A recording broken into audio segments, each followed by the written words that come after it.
Hello friends, लेके आ गए हैं आप लोग के लिए घटना चक्र का अगला पार्ट।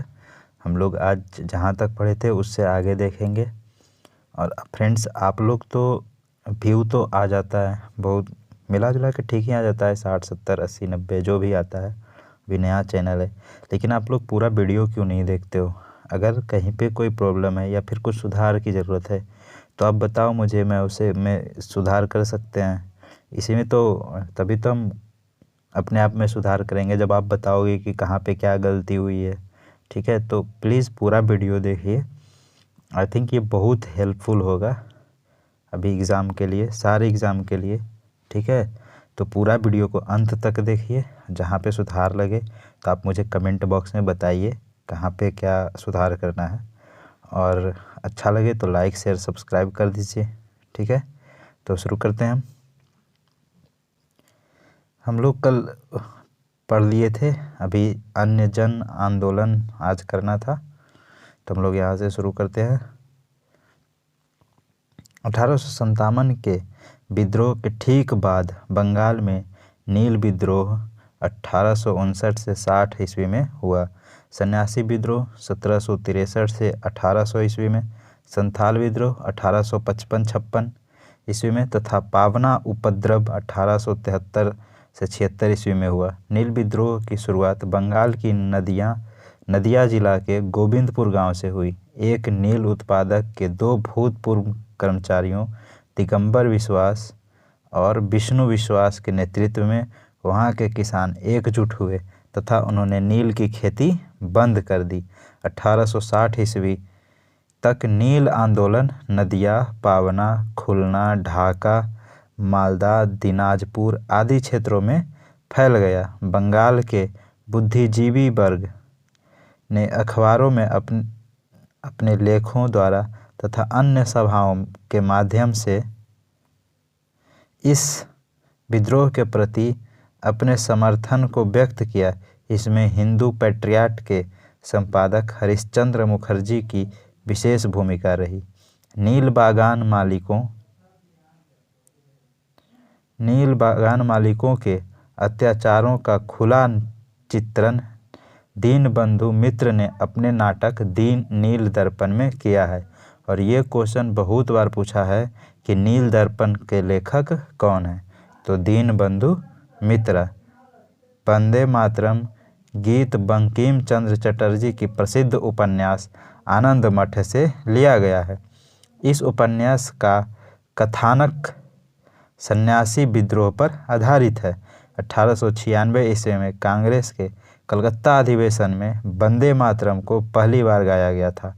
अंग्रेजी प्रभुसत्ता को सबसे सुनियोजित तथा गंभीर चुनौती बहावी आंदोलन से मिली, जो 19वीं शताब्दी के चौथे दशक से 7वें दशक तक चलता रहा।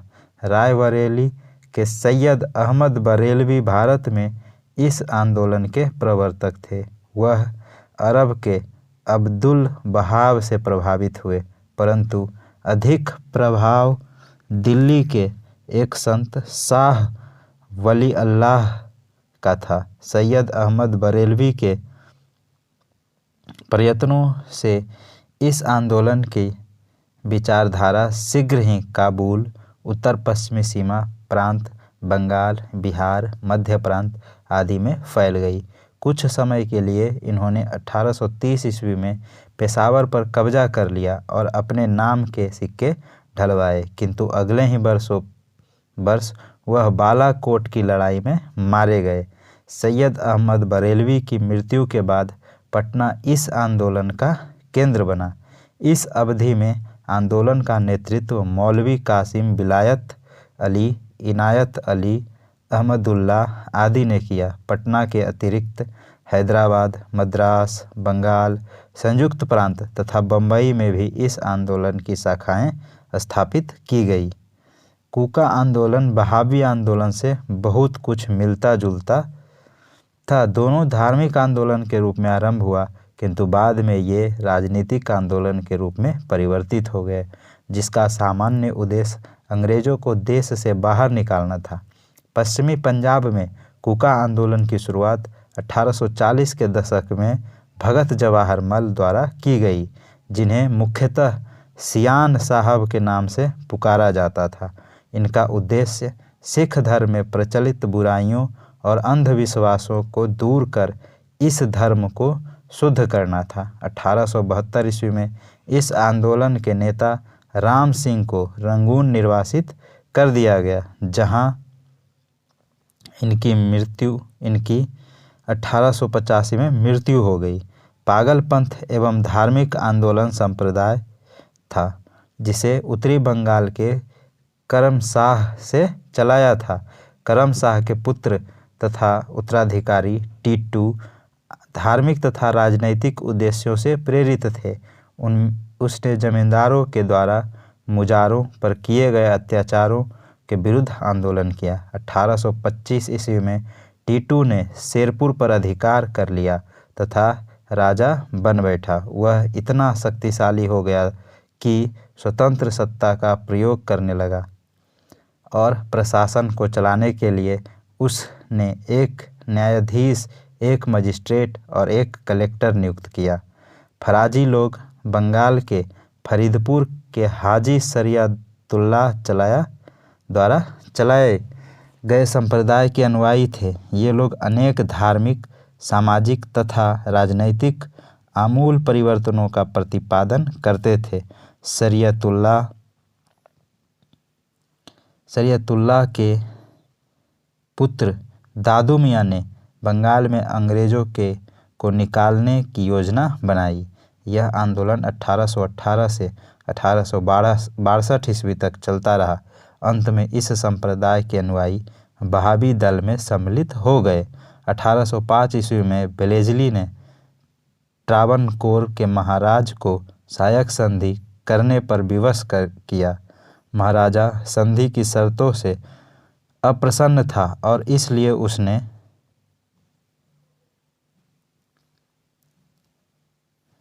सहायक संधि संबंधी पर कर देने में आनाकानी की। अंग्रेज रेजिडेंट का व्यवहार भी बहुत धृष्टतापूर्ण था, जिसके फलस्वरूप दीवान बेलू थम्मी ने विद्रोह कर दिया, जिसमें नायर बटालियन ने उसका समर्थन किया। प्रारंभिक भारतीय क्रांतिकारियों में अग्रगण्य वासुदेव बलवंत फड़के ने बम्बई प्रेसिडेंसी के रामोसी जनजाति के लोगों को संगठित करके उन्हें प्रशिक्षित लड़ाकू बल में परिवर्तित किया और रामोसी कृषक जत्था की स्थापना की थी। गडकरी लोग मराठों के किलों में काम करने वाले अनेक वंशानुगत कर्मचारी थे। उन्होंने मनमाने ढंग से भू राजस्व की वसूली, मराठा सेना से उन्हें सेवा मुक्त किए जाने और उनकी जमीनों को मामलतदारों की देखरेख के अधीन कर दिए जाने के विरुद्ध 1844 ईस्वी में कोल्हापुर में विद्रोह कर दिया। खोंद जनजाति के लोग तमिलनाडु से लेकर बंगाल और मध्य भारत तक फैले विस्तृत पहाड़ी क्षेत्र में रहते थे और पहाड़ी क्षेत्र होने के कारण वे वस्तुतः स्वतंत्र थे। इन्होंने 1817 से 1856 ईस्वी तक अंग्रेजों के विरुद्ध विद्रोह किया। इस आंदोलन का नेतृत्व युवा राजा के नाम पर चक्र बिसोई ने किया। इस विद्रोह के मुख्य कारण ब्रिटिश सरकार द्वारा मानव बलि को प्रतिबंधित करने के प्रयास, अंग्रेजों द्वारा नए करों के आरोपण और अनेक क्षेत्रों में जमींदारों तथा साहूकारों के प्रवेश से संबंधित था, जिनके कारण आदिवासियों को अनेक कष्टों का सामना करना पड़ा। अंग्रेजों ने एक मरीहा एजेंसी गठित की, जिसके विरुद्ध खोंदों ने विद्रोह किया। छोटा नागपुर के क्षेत्र में कोल विद्रोह 1831-32 में ईस्वी में बुद्धो भगत ने किया था। यह विद्रोह रुक कर 1848 ईस्वी तक चलता रहा। अंततः इसे सरकार द्वारा कुचल दिया गया। बघेरा विद्रोह 1818 ईस्वी में बड़ौदा में अंग्रेज सरकार के विरुद्ध किया गया। 1857 के पूर्व के प्रमुख विद्रोहों का क्रम इस प्रकार है। बंगाल का सिपाही विद्रोह 1764 ईस्वी, इसमें हेक्टर मुनरो की एक बटालियन बक्सर की रणभूमि में मीर कासिम से जा मिली थी। बेल्लोर का सिपाही विद्रोह 1806 ईस्वी, कच्छ का विद्रोह 1819 से 31 ईस्वी और कोल विद्रोह 1831-32 ईस्वी एवं संथाल विद्रोह 1855 से 56 ईस्वी में। 1855-56 ईस्वी का संथाल विद्रोह एक प्रसिद्ध आदिवासी विद्रोह था, जिसमें मूलभूत आदिवासी आवेग और ब्रिटिश शासन के पूर्ण तिरस्कार जैसी भावनाएं देखने को मिलती है। भागलपुर से राजमहल के बीच क्षेत्र, जो कि दामन एक कोह के नाम से जाना जाता था, में यह विद्रोह मूलतः आर्थिक कारणों से हुआ। साहूकारों और औपनिवेशिक प्रशासक दोनों ही उनका शोषण कर रहे थे। दीकुओं किसको बोलते थे? बाहरी लोग को। एवं व्यापारियों ने संथालों द्वारा लिए गए ऋणों पर 50 से लेकर 500% ब्याज वसूला किया करते थे।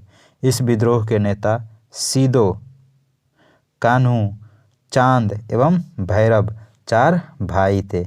सीदो ने अधिकारियों से कहा था कि ठाकुर जी ने मुझे आदेश देते समय कहा कि यह देश साहबों का नहीं है, ठाकुर जी खुद हमारी तरफ से लड़ेंगे। इस तरह आप साहब लोग और सिपाही लोग खुद ठाकुर जी से लड़ेंगे। यह आंदोलन 1856 ईस्वी तक जारी रहा और अंततः विद्रोही नेताओं को पकड़ने के बाद आंदोलन को भारी दमन के साथ कुचल दिया गया।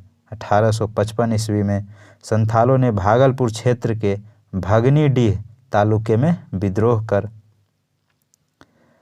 कर दिया था। संथाल विद्रोह को दबाने के लिए मेजर बारो के नेतृत्व में एक सेना भेजी गई, जिससे संथालों ने हरा दिया। अंततः भागलपुर के कमिश्नर ब्राउन और मेजर जनरल लॉयड के क्रूरतापूर्वक संथाल विद्रोह का दमन हो गया। भील विद्रोह। भीलों की आदिम जाति पश्चिमी तट के खान देश में रहती थी। 1818 से 31 ईस्वी तक इन लोगों ने अपने नए स्वामी अंग्रेजों के विरुद्ध विद्रोह कर दिए। कंपनी के अधिकारियों का कथन था कि इस विद्रोह को पेशवा बाजीराव द्वितीय तथा उसके प्रतिनिधि त्र्यंबकजी दांगलिया ने प्रोत्साहित किया था। वास्तव में कृषि संबंधी कष्ट तथा नई सरकार का भय भी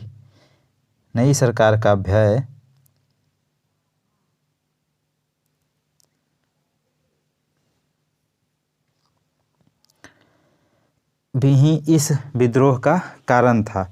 1825 ईस्वी में सेवरम के नेतृत्व में इन लोगों ने विद्रोह किया। ब्रिटिश सेना काफ़ी प्रयास के बाद इस विद्रोह को कुचल सकी। रामप्पा विद्रोह आंध्र प्रदेश के गोदावरी जिले के उत्तर में स्थित रामप्पा पहाड़ी क्षेत्र में हुआ। आदिवासियों का यह विद्रोह साहूकारों के शोषण और वन कानूनों के विद्रोह हुआ। 19वीं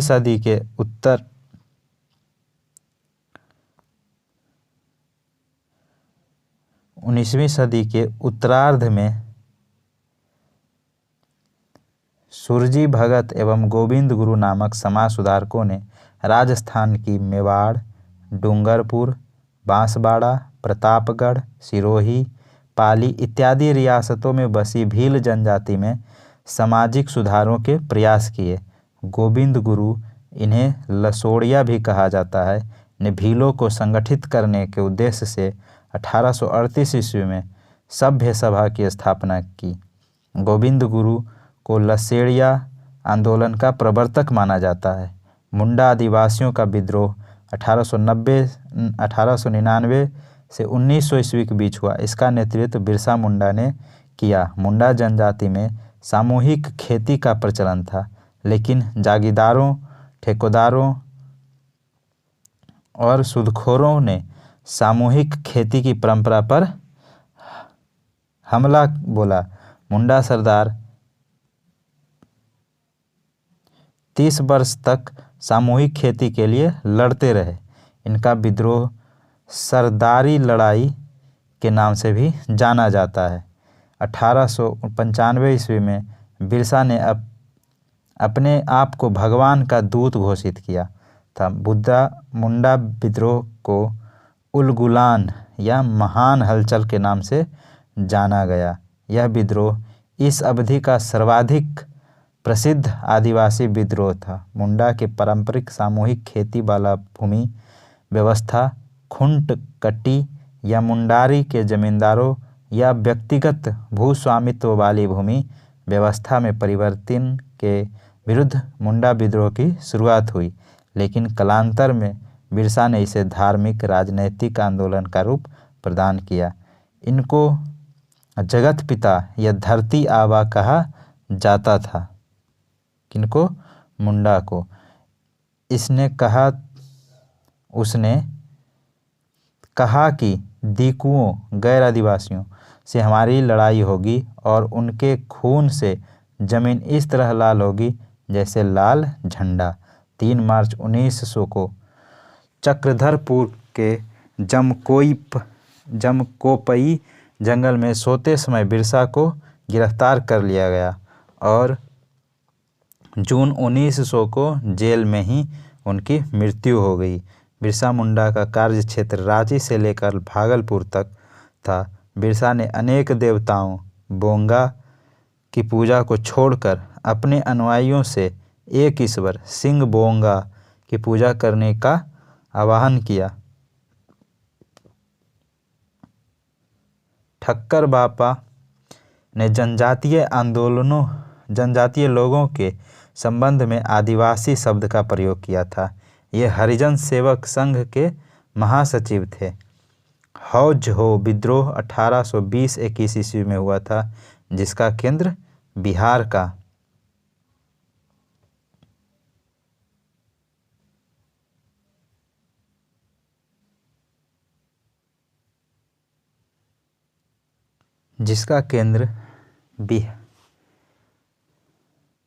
बिहार का संथाल परगना था। खैबर आदिवासी आंदोलन भागीरथ मांझी के नेतृत्व में 1874 ईस्वी में हुआ था। संभलपुर की गद्दी के दावेदार सुरेंद्र साई ने यहाँ ब्रिटिश विरोधी आंदोलन का नेतृत्व किया। 1862 ईस्वी में उसने आत्मसमर्पण कर दिया था। मोपला विद्रोह केरल के मालाबार क्षेत्र में वर्ष 1921 में हुआ था। यहाँ पर काश्तकार अधिकतर बटाईदार मुसलमान थे, जहाँ जमींदार अधिकतर हिंदू थे। यह आंदोलन जमींदारों के शोषण के खिलाफ था। अहोम विद्रोह 1828 ईस्वी में प्रारंभ हुआ था। इसके नेता गोमधर कुंवर थे। ताना भगत आंदोलन का प्रारंभ उराव आदिवासियों के मध्य 1914 में छोटा नागपुर में हुआ था। आंदोलन के नेतृत्व जतरा भगत, बलराम भगत और देवमेनिया भगत आदि थे। महात्मा गांधी और उनके विचारधारा से प्रभावित होने वाले पहले जनजातीय नेता जदोनांग थे। वे मणिपुर के नागा जनजाति के अग्रणी स्वतंत्रता सेनानी थे।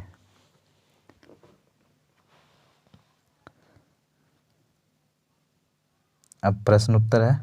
1857 के विद्रोह के ठीक बाद बंगाल में निम्नलिखित में से कौन सी विप्लव हुआ? तो 1857 के विद्रोह के ठीक बाद बंगाल में नील उपद्रव हुआ था। 1857 के विद्रोह के ठीक बाद बंगाल में नील विद्रोह 1859-60 ईस्वी में हुआ। सन्यासी विद्रोह 1763 और 1800 ईस्वी में हुआ। संथाल विद्रोह 1855-56 ईस्वी में हुआ तथा पावना उपद्रव 1873 और 76 ईस्वी में हुआ था। नील विद्रोह की शुरुआत बंगाल के नदिया जिले के गोविंदपुर गांव में हुई।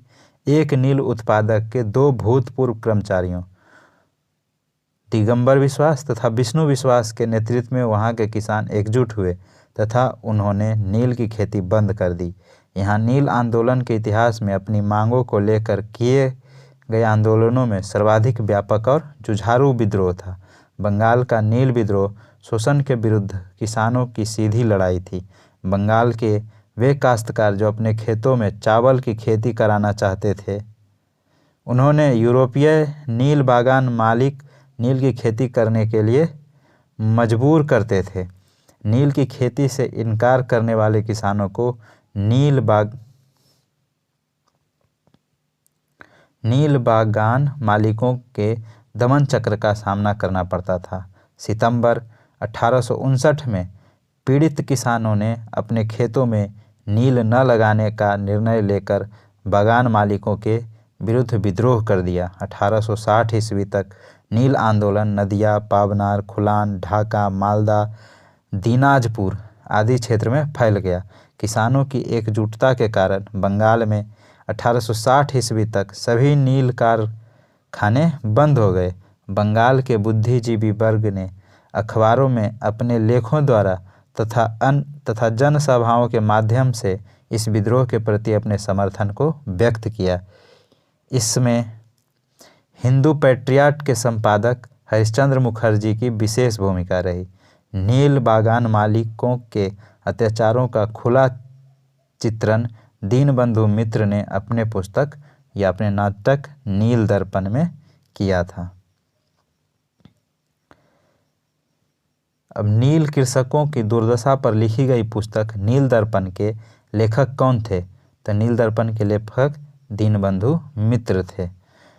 प्रसिद्ध नाटक नील दर्पण, जिसमें इंडिगो की खेती करने वाले किसानों के दमन का चित्रण किया गया है, की रचना है दीनबंधु मित्र का। नील दर्पण नाटक का लेखक कौन है? दीनबंधु मित्र। निम्नलिखित में से किस कारण से भारत में 20वीं शताब्दी के आरंभ में नील की खेती का ह्रास हुआ था? तो नई खोजों के कारण विश्व व्यापार में उनका लाभकार होना। ठीक है, नई खोजों के कारण विश्व व्यापार में उनका लाभकार होना 20वीं शताब्दी के आरंभ में नील की खेती का ह्रास का कारण था। नील का पौधा मुख्यतः उष्णकटिबंधीय फसल है। 19वीं शताब्दी के अंत तक अधिकांश यूरोपीय देश के उत्पादक कपड़े की रंगाई के लिए भारतीय नील का इस्तेमाल करते थे। ब्रिटेन में औद्योगिक क्रांति के फलस्वरूप कपास के उत्पादन व नील की खेती को भारत में बढ़ावा दिया गया। 1788 ईस्वी में ब्रिटेन द्वारा आयात किए गए नील में भारतीय नील का हिस्सा लगभग 30% था, जो कि 1810 ईस्वी में बढ़कर 95% हो गया। 20वीं शताब्दी के आरंभ में यूरोपीय देशों में कृत्रिम रंगों का निर्माण होने से भारतीय नील उद्योग को तीव्र धक्का लगा। जर्मनी में बनी डाई के भारतीय नील को अंतर्राष्ट्रीय व्यापार से बाहर कर दिया गया। वंदे मातरम गीत किसने लिखा था? तो वंदे मातरम गीत बंकिम चंद्र चटर्जी ने लिखे थे। वंदे मातरम गीत बंकिम चंद्र चटर्जी की प्रसिद्ध कृति आनंद मठ से लिया गया है। इस उपन्यास का कथानक सन्यासी विद्रोह पर आधारित है। 1896 ईस्वी में कांग्रेस के कलकत्ता अधिवेशन में इसे पहली बार गाया गया था। आनंद मठ उपन्यास का कथा वस्तु आधारित है किस चीज़ पे? तो सन्यासी विद्रोह पर। निम्नलिखित व्यवहारों में से किसको बंकिम चंद्र चटर्जी ने अपने उपन्यास आनंद मठ में उल्लेख करके प्रसिद्ध किया है? तो सन्यासी विद्रोह को। निम्नलिखित में से किसने अपनी कृतियों द्वारा सन्यासी विद्रोह को ख्याति प्रदान की? तो वो थे बंकिम चंद्र चटर्जी। बंकिम चंद्र चटर्जी के प्रसिद्ध उपन्यास आनंद मठ का कथानक आधारित है सन्यासी विद्रोह पर।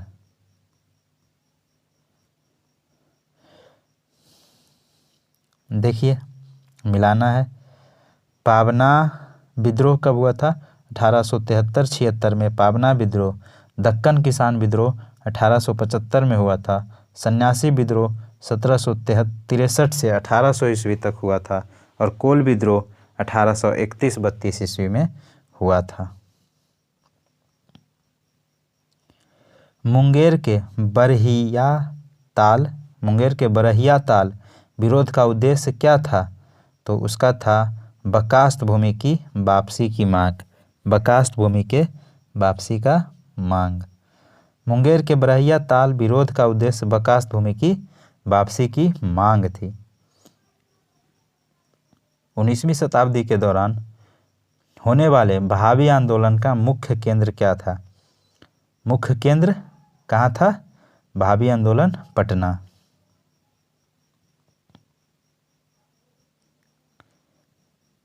अंग्रेज प्रभुसत्ता को सबसे सुनियोजित तथा गंभीर चुनौती बहावी आंदोलन से मिली, जो 19वीं शताब्दी के चौथे दशक से 7वें दशक तक चलता रहा। रायबरेली के सैयद अहमद बरेलवी भारत में इस आंदोलन के प्रवर्तक थे। वह अरब के अब्दुल वहाब से प्रभावित हुए, परंतु अधिक प्रभाव दिल्ली के एक संत शाह बलीउल्लाह का था। सैयद अहमद बरेलवी की महत्वाकांक्षा पंजाब में सिखों और बंगाल में अंग्रेजों को अपदस्थ करके भारत में मुस्लिम सत्ता को पुनर्जीवित और पुनर्स्थापित करना था। सैयद अहमद बरेलवी के प्रयत्नों से इस आंदोलन की विचारधारा शीघ्र ही काबुल, उत्तर पश्चिम सीमा प्रांत, बंगाल, बिहार, मध्य प्रांत आदि में फैल गई। कुछ समय के लिए उन्होंने 1830 ईस्वी में पेशावर पर कब्जा कर लिया और अपने नाम के सिक्के ढलवाए, किंतु अगले ही वर्ष वह बालाकोट की लड़ाई में मारे गए। सैयद अहमद बरेलवी की मृत्यु के बाद पटना इस आंदोलन का केंद्र बना। इस अवधि में आंदोलन का नेतृत्व मौलवी कासिम, विलायत अली, इनायत अली, अहमदुल्ला आदि ने किया। पटना के अतिरिक्त हैदराबाद, मद्रास, बंगाल, संयुक्त प्रांत तथा मुंबई में भी इस आंदोलन की शाखाएं स्थापित की गई। 1857 के विद्रोह में बहावियों ने अंग्रेज विरोधी भावनाओं के प्रसार में बहुत योगदान दिया था। कूका आंदोलन को किसने संगठित किया? तो कूका आंदोलन को गुरु राम सिंह ने संगठित किया था। कूका आंदोलन बहावी आंदोलन से बहुत कुछ मिलता जुलता था। दोनों धार्मिक आंदोलन के रूप में आरंभ हुआ, किंतु बाद में ये राजनीतिक आंदोलन के रूप में परिवर्तित हो गया, जिसका सामान्य उद्देश्य अंग्रेजों को देश से बाहर निकालना था। पश्चिमी पंजाब में कूका आंदोलन की शुरुआत 1840 के दशक में भगत जवाहर मल द्वारा की गई, जिन्हें मुख्यतः सियान साहब के नाम से पुकारा जाता था। उनका उद्देश्य सिख धर्म में प्रचलित बुराइयों और अंधविश्वासों को दूर कर इस धर्म को शुद्ध करना था, किंतु बाद में राजनीतिक आंदोलनों में परिवर्तित हो गया, जिसका नेतृत्व राम सिंह ने किया था। 1872 ईस्वी में इस आंदोलन के नेता राम सिंह को रंगून निर्वासित कर दिया गया, जहां इनकी 1885 ईस्वी में मृत्यु हो गया। कूका आंदोलन की नींव पड़ी थी पंजाब में, और एक है कूकी आंदोलन। एक कूका पंजाब में है और एक है कूकी। कूकी कहाँ है? तो ये मणिपुर में है, मणिपुर में। ठीक है, इस बात को याद रखिएगा। कूका पंजाब, कूकी मणिपुर। पागलपंथी विद्रोह वस्तुतः एक विद्रोह था। किसका? गारो का। पागलपंथी गारो का। पागलपंथी एक अर्ध धार्मिक संप्रदाय था। यह वस्तुतः गारो जनजाति से संबंधित विद्रोह था, जिसे उत्तरी बंगाल के करम शाह ने चलाया था। करम शाह के पुत्र तथा उत्तराधिकारी टीटू धार्मिक तथा राजनीतिक उद्देश्यों से प्रेरित थे। उसने जमींदारों के द्वारा मुजारों या टेनेंट्स पर किए गए अत्याचारों के विरुद्ध आंदोलन किया था। 1825 ईस्वी में टीटू ने शेरपुर पर अधिकार कर लिया तथा राजा बन बैठा। वह इतना शक्तिशाली हो गया कि स्वतंत्र सत्ता का प्रयोग करने लगा और प्रशासन को चलाने के लिए उसने एक न्यायाधीश, एक मजिस्ट्रेट और एक कलेक्टर नियुक्त किया। पागलपंथ की स्थापना किसने की थी? तो पागलपंथ की स्थापना करम शाह ने किया था। पागलपंथ की स्थापना करम शाह। निम्नलिखित में से कौन फराजी विद्रोह का नेता था? तो फराजी विद्रोह का नेता दादू मियाँ। फराजू विद्रोह का नेता दादू मियाँ थे। फराजी लोग बंगाल के फरीदपुर के हाजी शरियतुल्लाह द्वारा चलाए गए संप्रदाय के अनुयायी थे। ये लोग अनेक धार्मिक, सामाजिक तथा राजनैतिक आमूल परिवर्तनों का प्रतिपादन करते थे। शरियतुल्लाह के पुत्र दादू मियाँ ने बंगाल से अंग्रेज़ों को निकलने की योजना बनाई। यह आंदोलन 1888 से 1862 ईस्वी के दौरान चलता रहा। अंत में इस संप्रदाय के अनुयायी बहावी दल में सम्मिलित हो गए। अब फराजी आंदोलन कौन चलाए थे? तो दादू मियाँ। फराजी कौन थे? तो फराजी हाजी शरियतुल्लाह के अनुयायी थे। फराजी कौन थे? हाजी शरियतुल्लाह के अनुयायी थे।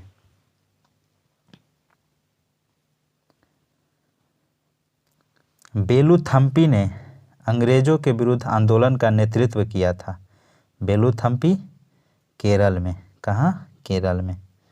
1805 में वेलेस्ली ने ट्रावनकोर केरल के महाराजा को सहायक संधि करने पर विवश किया। महाराजा संधि के शर्तों से अप्रसन्न था और इसलिए उसने सहायक संधि संबंधी कर देने में आनाकानी की तथा यह धन बकाया होता चला गया। अंग्रेज रेजिडेंट का व्यवहार भी बहुत धृष्टतापूर्ण था, जिसके फलस्वरूप दीवान बेलूथम्पी ने विद्रोह कर दिया, जिसमें नायर बटालियन ने अपना समर्थन किया। अंग्रेज़ों को एक बहुत बड़ी सेना इस विद्रोह का दमन करने के लिए भेजनी पड़ी थी। महाराष्ट्र में रामोसी कृषक जत्था किसके स्थापित किया था? महाराष्ट्र में रामोसी कृषक जत्था किसने स्थापित किया था? तो वासुदेव बलवंत फड़के। वासुदेव बलवंत फड़के ने महाराष्ट्र में रामोसी कृषक जत्था शुरू किया था।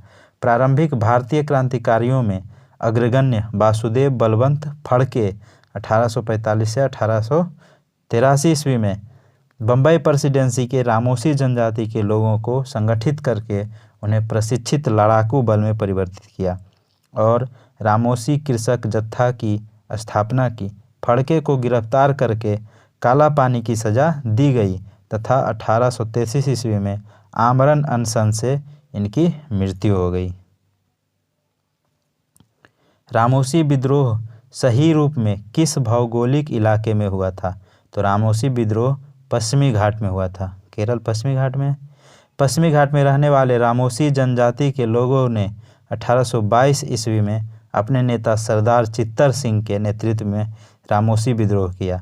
रामोसियों ने सतारा के आसपास के क्षेत्रों को लूटा और किलों पर भी आक्रमण कर दिया। 1825-26 ईस्वी में भयंकर अकाल और अन्नाभाव के कारण इन्होंने अमाजी के नेतृत्व में पुनः विद्रोह किया।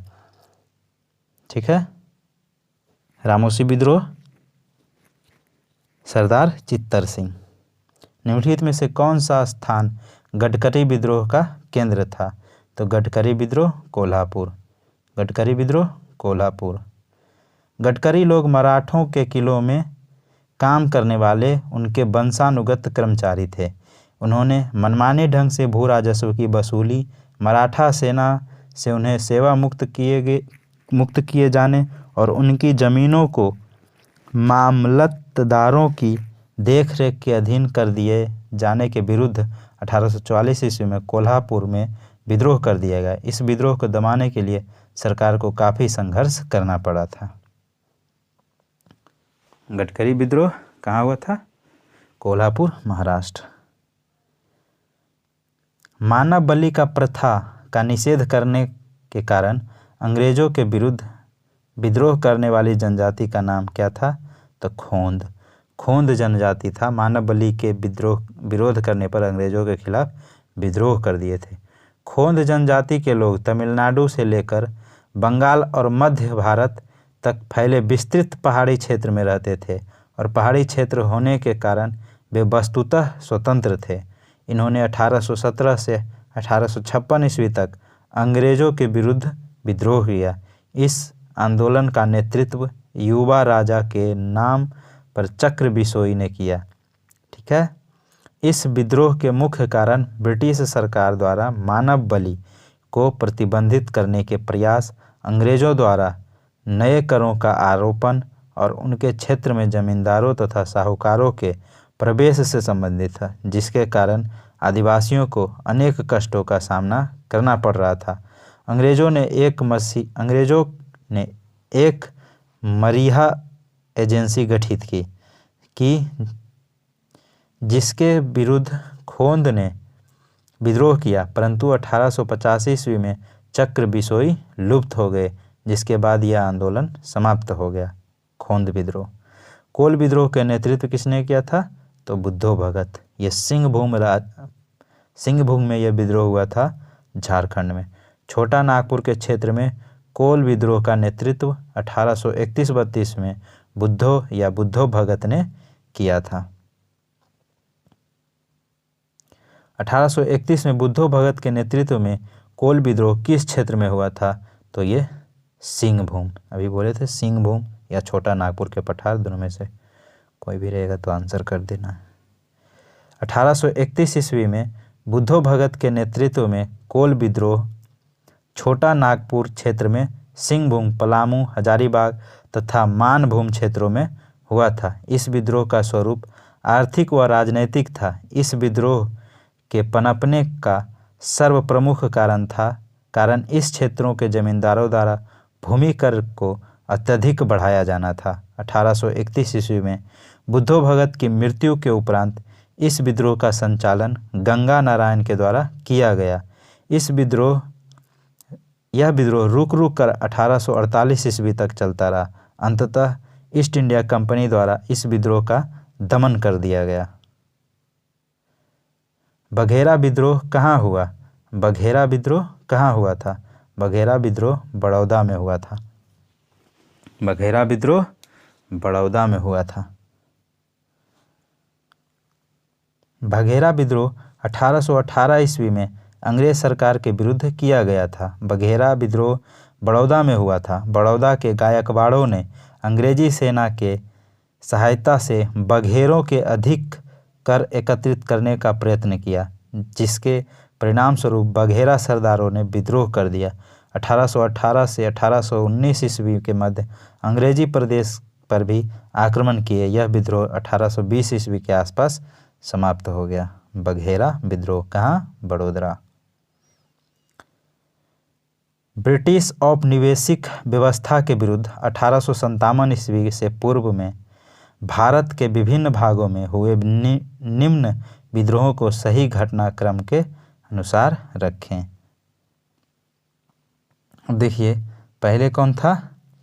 बंगाल का सिपाही विद्रोह, उसके बाद बेल्लोर का सिपाही विद्रोह, उसके बाद कच्छ का विद्रोह, उसके बाद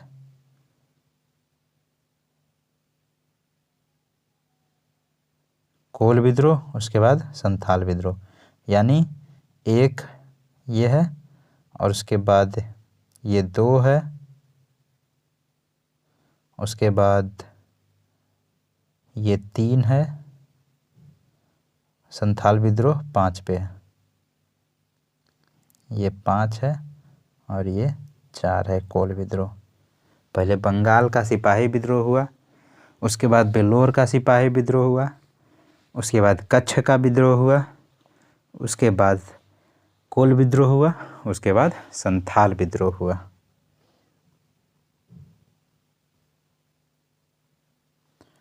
(1857) के पूर्व उपर्युक्त विद्रोह का क्रम इस प्रकार है। बंगाल का सिपाही विद्रोह 1764 ईस्वी में, जिसमें हेक्टर मुनरो की एक बटालियन बक्सर की रणभूमि में मीर कासिम से जा मिली थी। बेल्लोर का सिपाही विद्रोह 1806 ईस्वी में, कच्छ का विद्रोह 1819 से 31 ईस्वी में और कोल विद्रोह 1831-32 ईस्वी में और संथाल विद्रोह 1855-56 में हुआ था।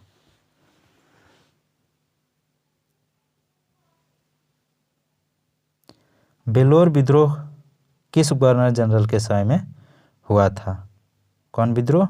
बेल्लोर विद्रोह। 1806 ईस्वी में सैनिकों ने अपने सामाजिक तथा धार्मिक रीति रिवाजों में हस्तक्षेप करने के कारण वेल्लोर में विद्रोह कर दिया तथा मैसूर के राजा का झंडा फहरा दिया। वेल्लोर का विद्रोह गवर्नर जनरल सर जॉर्ज बॉर्ले के समय में हुआ था। किसके? गवर्नर जनरल सर जॉर्ज बॉर्ले के समय में हुआ था। गवर्नर जनरल सर जॉर्ज बॉर्ले का कार्यकाल 1805 से 1807 तक हुआ था। ठीक है। 1806 ईस्वी में सैनिक ने अपना सामाजिक तथा धार्मिक रीति रिवाजों में हस्तक्षेप के कारण वेल्लोर विद्रोह किया था। कब? 1806 में। और सर जॉर्ज बॉर्ले गवर्नर जनरल थे। छोटा नागपुर का जनजाति विद्रोह कब हुआ था? तो सारे ऑप्शन गलत है, ये बीपीएससी का गलत क्वेश्चन। छोटा नागपुर जनजाति विद्रोह के नाम से कोई विद्रोह नहीं हुआ है, फिर भी इस क्षेत्र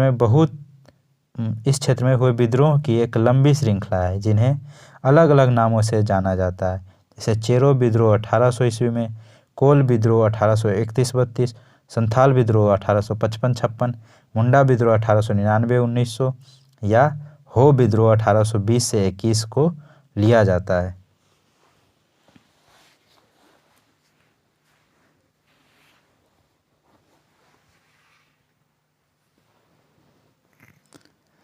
किस स्थान पर आदिवासियों ने अंग्रेजों के खिलाफ विद्रोह किया था? तो अंग्रेजों के खिलाफ बिहार में। उस टाइम बिहार ही था आदिवासी वाला, झारखंड बिहार में था। छोटा नागपुर की हो 1820-21 में एवं मुंडा जनजाति की ने पुनः 1831 ईस्वी में ब्रिटिश सेनाओं को चुनौती दी। इस क्षेत्र में इस कारण 1837 ईस्वी तक अशांति व्याप्त रही। छोटा नागपुर का क्षेत्र वर्ष 2000 में बिहार से अलग होकर झारखंड में शामिल हो गया था। अच्छा, बिहार से कब झारखंड अलग हुआ था, ये आप कमेंट बॉक्स में आंसर दीजिए। बिहार से झारखंड कब अलग हुआ था, ये आपको कमेंट बॉक्स में आंसर देना है। ठीक है। संथाल विद्रोह का नेतृत्व किसने किया था? तो संथाल विद्रोह का नेतृत्व सिद्धू कान्हू और भैरव चांद। सिद्धू कान्हू, भैरव चांद।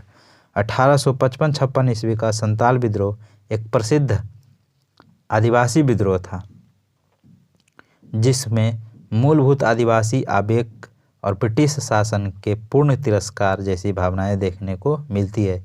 इस विद्रोह का नेता सिद्धू तथा कान्हू, सिद्धू था यहाँ सीधो दे दिया, सिद्धू, कान्हू, चांद एवं भैरव थे।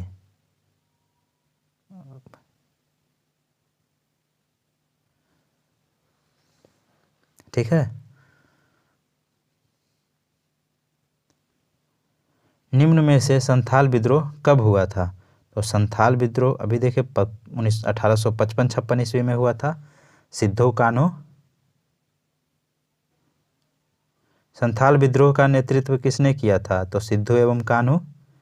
1855 ईस्वी में संथालों ने किस अंग्रेज कमांडर को हराया था? तो ये मेजर बरो को, मेजर बरो को।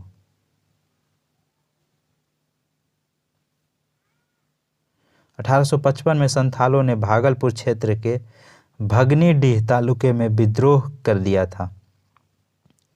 इन्होंने एक साथ पुलिस और दिगुओं पर आक्रमण किया जिसका नेतृत्व सिद्धू, कान्हू, चांद और भैरव नामक 4 भाइयों ने किया था। संथाल विद्रोह को दबाने के लिए मेजर बरो के नेतृत्व में एक सेना भेजी गई जिसे संथालों ने हरा दिया था। अंततः भागलपुर के कमिश्नर ब्राउन और मेजर जनरल लॉयड ने क्रूरतापूर्वक संथाल विद्रोह का दमन किया था। 1856 के संथाल हुल के संदर्भ में निम्नलिखित में से कौन से कथन सही है? नीचे दिए गए कूट से सही उत्तर चुनिए। तो भागलपुर के पास मेजर बरो संथालों से लड़ाई में हार गए थे। अभी ऊपर देखे थे कि मेजर बरो संथालों से हार जाते हैं, सिद्धू, कान्हू और ये 4 भाई लड़े थे जिसमें मेजर बरो हार जाते हैं। फिर गोड्डा का एक महत्वपूर्ण नेता था। गोड्डा का एक महत्वपूर्ण नेता कौन था? गोक्को। और इस संदर्भ में महाजन दीन दयाल राय की एक महत्वपूर्ण नाय है। इस संदर्भ में महाजन दीन दयाल राय भी एक महत्वपूर्ण नाम है। ये तीनों सही है। तो एक समय था जब मुजफ्फरपुर के निकट गंगा घाटी के क्षेत्र में संथालों का संपूर्ण वर्चस्व था। ये बात गलत है। जुलाई 1855 ईस्वी में संथालों ने विद्रोह का बिगुल बजाया। कलकत्ता के मेजर बरो और पूर्णिया से सेना की एक टुकड़ी संथालों का दमन करने के लिए भेजी गई, जो छोटा नागपुर के निकट पीर पैंती के मैदान में संथालों से संघर्ष में पराजित हो गई। बाद में विद्रोह का दमन कैप्टन अलेक्जेंडर ने किया। गोंडा वर्तमान में झारखंड राज्य के अंतर्गत संथाल परगना में आता है। गोक्को यहाँ का एक महत्वपूर्ण नेता था। महाजन दीनदयाल राय भी शोषण कार्यकर्ताओं में शामिल थे। गंगा घाटी क्षेत्र पर संथालों का वर्चस्व नहीं था। यह विद्रोह भागलपुर से बर्दवान यानी बर्धमान तक फैल गया। संथाल विद्रोह के शांति हो जाने के बाद औपनिवेशिक शासक द्वारा कौन से उपाय किए गए? संथाल परगना नामक राज्य क्षेत्रों का सृजन किया गया। तो सही है। किसी संथाल का गैर संथाल को भूमि अंतरण करना गैर कानूनी हो गया। दोनों बात सही है। 1855-56 का संथाल विद्रोह बिहार एवं उड़ीसा का एक प्रसिद्ध आदिवासी आंदोलन था। 55-56 यह विद्रोह 1856 ईस्वी तक जारी रहा और अंग्रेज सरकार एक बड़ी सैन्य कार्रवाई के बाद इस विद्रोह को दबाने में सफल रही। अंग्रेज सरकार ने अलग संथाल परगना की मांग की, मानकर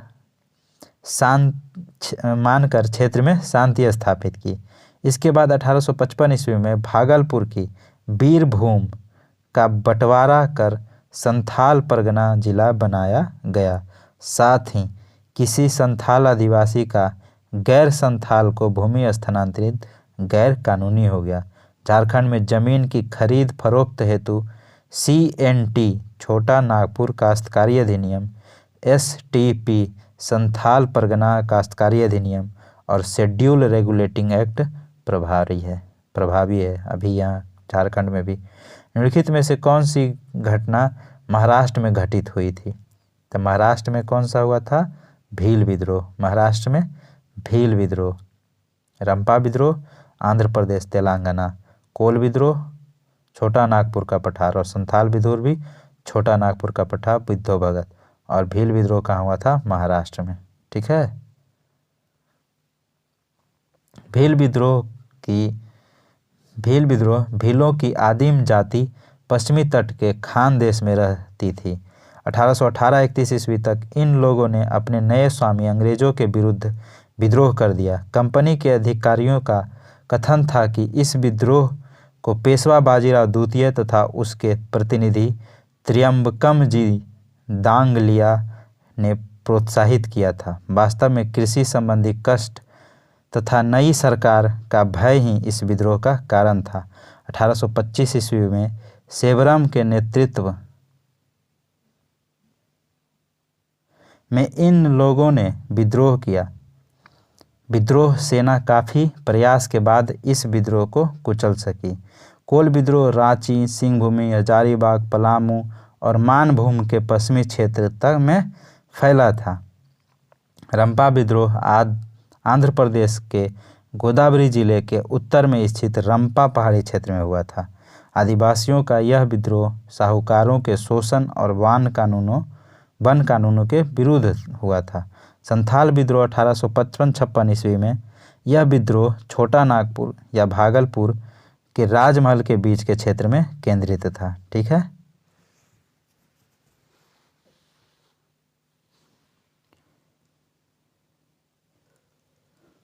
मेवाड़, बांगड़ और पास के क्षेत्रों के भीलों में सामाजिक सुधार के लिए लसोड़िया आंदोलन का सूत्रपात किसने किया था?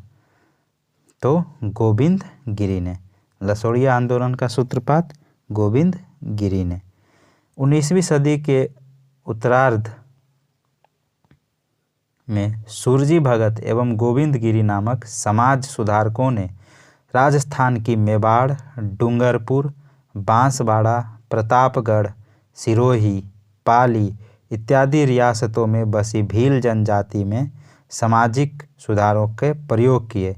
गोविंद गिरी ने भीलों को संगठित करने के उद्देश्य से 1883 ईस्वी में सभ्य सभा की स्थापना की थी। गोविंद गिरी के लसोड़िया आंदोलन का प्रवर्तक माना जाता है। उलगुलन विद्रोह किससे जुड़ा था? तो उलगुलन विद्रोह बिरसा मुंडा से जुड़ा था। उलगुलन विद्रोह बिरसा मुंडा से जुड़ा हुआ था। मुंडा विद्रोह के नेता बिरसा मुंडा को धरती आबा या जगत पिता और इनके विद्रोह को उलगुलन यानी महाविद्रोह या महान हलचल के नाम से जाना जाता है। यह विद्रोह उस अवधि का सर्वाधिक प्रसिद्ध आदिवासी विद्रोह था। मुंडों की पारस्परिक सामूहिक खेती वाली भूमि व्यवस्था, खुंट कट्टी या मुंडारी के जमींदारी या व्यक्तिगत भूस्वामी वाली भूमि व्यवस्था में परिवर्तन के विरुद्ध मुंडा विद्रोह की शुरुआत हुई, लेकिन कालांतर में बिरसा ने इसे धार्मिक राजनीतिक आंदोलन का रूप प्रदान किया। मुंडा आदिवासियों का विद्रोह 1899 से 1900 के बीच हुआ। 1895 ईस्वी में बिरसा ने अपने आप को भगवान का दूत घोषित किया और हजारों मुंडाओं का नेता बन गया। उसने कहा कि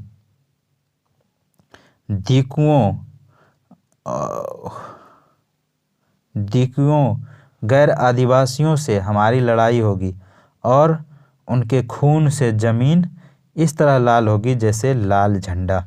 1899 ईस्वी में क्रिसमस के पूर्व संध्या पर बिरसा ने मुंडा जाति का शासन स्थापित करने के लिए विद्रोह का ऐलान किया। लगभग 6000 मुंडा तीर, तलवार और कुल्हाड़ी लेकर बिरसा के साथ हो लिए, लेकिन बिरसा को 3 मार्च 1900 को चक्रधरपुर के जामकोपई जंगल में गिरफ्तार कर लिया गया और 19 जून 1900 को जेल में ही उनकी मृत्यु हो गई। विद्रोह कुचल दिया गया, बिरसा अमर हो गए। भारत के इतिहास के संदर्भ में उलगुलान अथवा महान उपद्रव निम्नलिखित में से किस घटना का विवरण है? तो ये 1899 से 1900 के बिरसा मुंडा के विद्रोह का वर्णन है।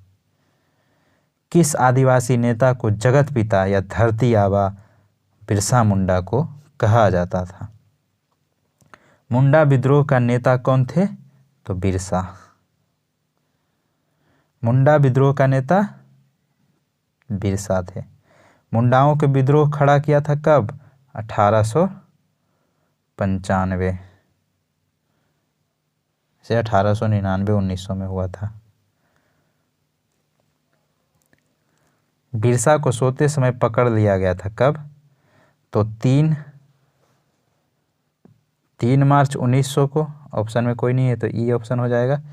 3 मार्च 1900 को चक्रधरपुर सिंहभूम के जमकोपाई वन में सोते समय गिरफ्तार कर लिया गया था और 9 जून 1900 को जेल में ही रहस्यमय तरीके से उनकी मृत्यु हो गई थी। तो 3 मार्च को पकड़ा गया था, ठीक है ना। बिरसा मुंडा किसके पक्ष में थे? तो बिरसा मुंडा किसके पक्ष में थे? 3 में से कोई नहीं होगा। बिरसा मुंडा आदिवासियों से बिरसा मुंडा के नेतृत्व में विद्रोह किया कब? 1899 से 1900। यह विद्रोह भूमि व्यवस्था में परिवर्तन एवं दीकुओं यानी आदिवासियों का शोषण करने वाले बाहरी लोग के विरोध था। बिरसा द्वारा मुंडा जाति का शासन स्थापित करने की बात कही गई, परंतु वे किसी राज्य विशेष की स्थापना के पक्षधर नहीं थे। बिरसा मुंडा का कार्य क्षेत्र कौन सा था? तो बिरसा मुंडा का कार्य क्षेत्र रांची था। बिरसा मुंडा का कार्य क्षेत्र रांची से लेकर भागलपुर तक था। बिरसा मुंडा का मुख्य उद्देश्य जनजातियों में समाज सुधार करना एवं उन्हें ब्रिटिश सत्ता से दूर रखना था। बिरसा ने अनेक देवताओं की पूजा को छोड़कर अपने अनुयायियों से एक ईश्वर की पूजा करने का आह्वान किया।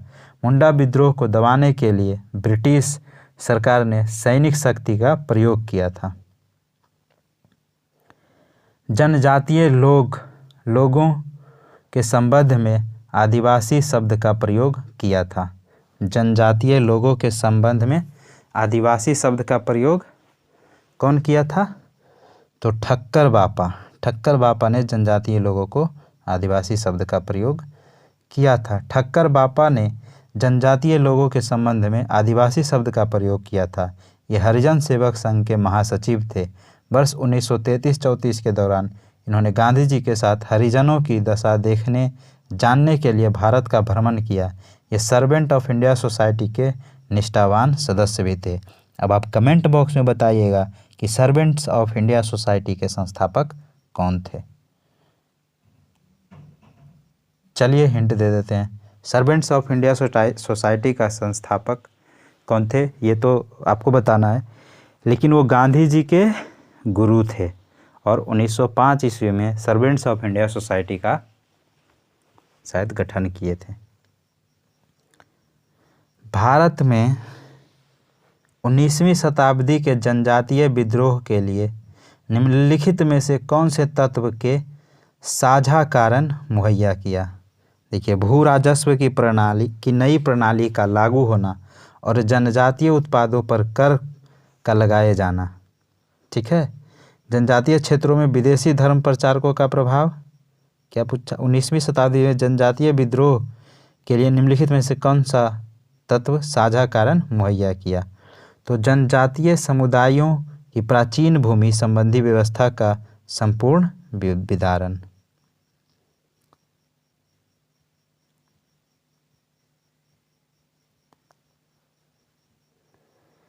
हौज विद्रोह हुआ था। हौज विद्रोह कब हुआ था? 1820-21 में हौज विद्रोह हुआ था। हौज, ये इसको हो विद्रोह भी करते हैं। हो विद्रोह 1820-21 में हुआ था, जिसका केंद्र बिहार का संथाल परगना था। 1820-21 हो विद्रोह। खैरवार आदिवासी आंदोलन कब हुआ था? तो 1874 ईस्वी में। खैरवार आदिवासी आंदोलन 1874 ईस्वी में हुआ था। खैरवार आदिवासी आंदोलन भगीरथ मान जी के नेतृत्व में 1874 ईस्वी में हुआ था। संभलपुर के अनेक ब्रिटिश विरोधी विद्रोहों का नेता निम्नलिखित में से कौन था? तो ये सुरेंद्र साई। संभलपुर के अनेक ब्रिटिश ब्रिटिश विरोधी विद्रोहों का नेता निम्नलिखित में से कौन था? तो वो सुरेंद्र साई थे।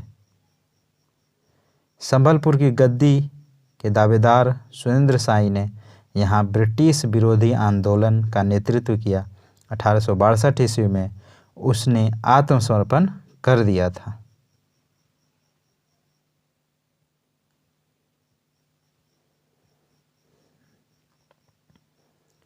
निम्नलिखित घटनाओं पर विचार कीजिए। कौन सही कलाक्रम बोल रहा है ना? तो देखिए, संथाल विद्रोह पहले होगा, उसके बाद सिपाही विद्रोह, उसके बाद नील विद्रोह, उसके बाद दक्कन के दंगे। देखिए, संथाल विद्रोह कब हुआ था? 1855-56 में। सिपाही विद्रोह 1857-58 में। उसके बाद नील विद्रोह, उसके बाद दंगन विद्रोह हुआ था। संथाल विद्रोह 1855-56, सिपाही विद्रोह 1857, नील विद्रोह 1859-60 और दक्कन के दंगे 1875 में हुआ था। तो नील विद्रोह 1859-60 और दक्कन का विद्रोह 1875 में।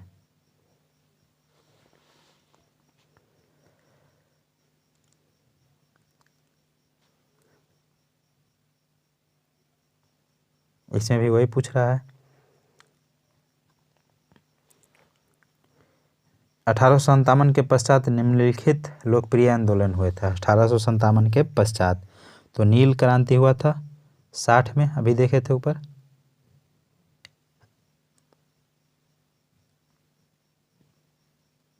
उनसठ 60 में। बिरसा मुंडा का उठाव 1899 और 1900 में हुआ था, है ना। और दक्कन कृषकों के दंगे 1875 में हुआ था। इस तरह से ये तीनों हो जाता है 2, 3, 4। जबकि संथाल विद्रोह जो है ये 1855-56 में हुआ था, तो ये पहले हो गया था 1857 से। तो 2, 3, 4 बी नंबर हमारा राइट आंसर हो जाएगा। ये हो जाएगा 1855-56 में, और ये बिरसा मुंडा 1899, और ये दक्कन 1875, और ये संथाल विद्रोह 1800, सॉरी ये तो 60 है ना, ये तो 60 है, ये है 1855। ठीक, तो ये 1, 2, 3, 4 हमारा राइट आंसर हो जाएगा। बताएं दिए अब यहाँ पे क्या बताएं।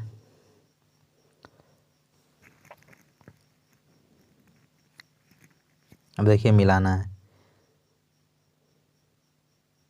मोपला विद्रोह केरल में हुआ था, बिरसा मुंडा का विद्रोह बिहार में हुआ था। अब इस तरह से 1 का ए और डी का 2, ए नंबर हो जाएगा हमारा। पाबना विद्रोह अवध में, और एका विद्रोह बंगाल में हुआ था। ठीक,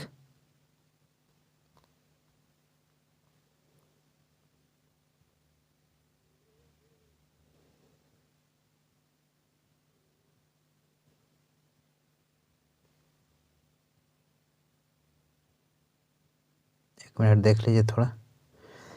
मोपला विद्रोह केरल में हुआ था, पाबना बंगाल में हुआ था, और एका विद्रोह अवध में हुआ, बिरसा मुंडा तत्कालीन बिहार में। उसके बाद बिहार तो 2000 में बटा था झारखंड से। अब देखिए मोपला विद्रोह 1921 ईस्वी में हुआ था। अब बंगाल का नील विद्रोह 1859-60 में हुआ था। और ये तो हो गया मोपला विद्रोह 1921 में बता दिया। तेभागा और पाबना किसान विद्रोह यहाँ देख लेते हैं। तेभागा विद्रोह 1946-47 में तेभागा, मोपला 1821 बताए थे, पाबना किसान विद्रोह 1873-76 और नील विद्रोह 1859-60 में हुआ था।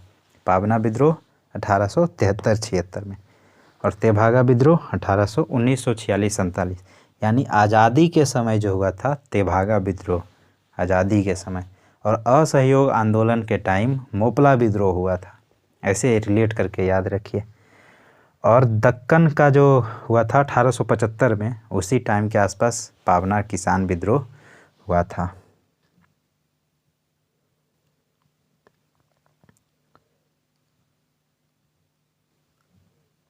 इसको भी यहीं पे देख लेते हैं डायरेक्ट। पाबना विद्रोह 1873 से 85 अभी देखे थे। एका विद्रोह 1922, एका विद्रोह 1922 और संथाल विद्रोह 1855-56 बहुत बार देखे। और ताना भगत विद्रोह 1914 में हुआ था। ताना भगत विद्रोह 1914 में हुआ था। 1885 ईस्वी के बंगाल काश्तकारी अधिनियम द्वारा कृषकों को भूमि पर अधिकार स्पष्ट किया गया था, जो पाबना आंदोलन का मुख्य भाग थी। इस आंदोलन की तीव्रता 1873 से 76 ईस्वी तक थी। इसके पश्चात ये केवल कानूनी विवाद था। ठीक है। एका आंदोलन का प्रारंभ किया गया था कहाँ? तो उत्तर प्रदेश के हरदोई, बाराबंकी एवं अन्य स्थानों के किसानों द्वारा, यानी ये था अवध में। एका विद्रोह अवध यूपी। ये क्या हो गया भाई? एका विद्रोह 1921-22 का प्रारंभ उत्तर प्रदेश के हरदोई, बहराइच, सीतापुर आदि जिलों में किसानों द्वारा प्रारंभ किया गया था।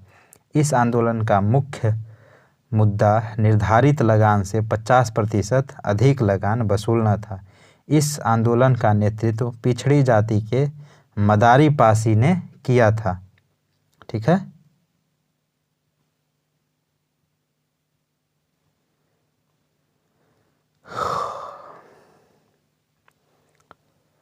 बंगाल नील विद्रोह 1859-60 बहुत बार देखें। पाबना विद्रोह 73-76, रंपा विद्रोह 1979-80। रंपा विद्रोह कहाँ हुआ था? अभी कुछ देर पहले बताए हैं, तो कमेंट बॉक्स में बताइए रंपा विद्रोह कहाँ हुआ था। और जो भी कमेंट बॉक्स में बोलिए, बताइए, बहुत सीरियस बात है ये। जयंतिया विद्रोह 1860-63 में हुआ था।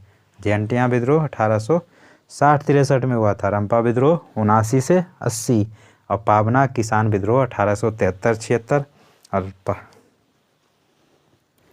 ठीक है, बंगाल नील विद्रोह 1859-60। ये याद कराते हैं हम आपको, सीधे पढ़ते नहीं हैं, 2 बार 3 बार 4 बार बोलते हैं। 1921 का मोपला विद्रोह कहाँ हुआ था? तो ये केरल में हुआ था और ये हिंदुओं के विरुद्ध था, जमींदारों के विरुद्ध। मोपला विद्रोह केरल के मालाबार क्षेत्र में वर्ष 1921 में हुआ था। यहाँ पर काश्तकार अधिकतर बटाईदार मुसलमान थे तथा जमींदार अधिकतर क्या थे? हिंदू थे। आंदोलन जमींदारों के शोषण के खिलाफ था। ठीक है ना। मोपला आंदोलन 1921 में कहाँ हुआ था? तो ये मालाबार तट। ठीक है, 1921 का मोपला विद्रोह कहाँ? मालाबार में। दक्षिणी मालाबार केरल के मुसलमान पटेदार तथा खेतिहर के मोपला कहते थे। यहाँ जमींदार हिंदुओं की ऊंची जातियाँ नंबूदरी तथा नायर जातियों से थे। वर्ष 1921 के मोपला विद्रोह के 2 कारण थे। पहला, जमींदारों का अत्याचार और दूसरा, अंग्रेजों सरकार की खिलाफत विरोधी नीतियाँ।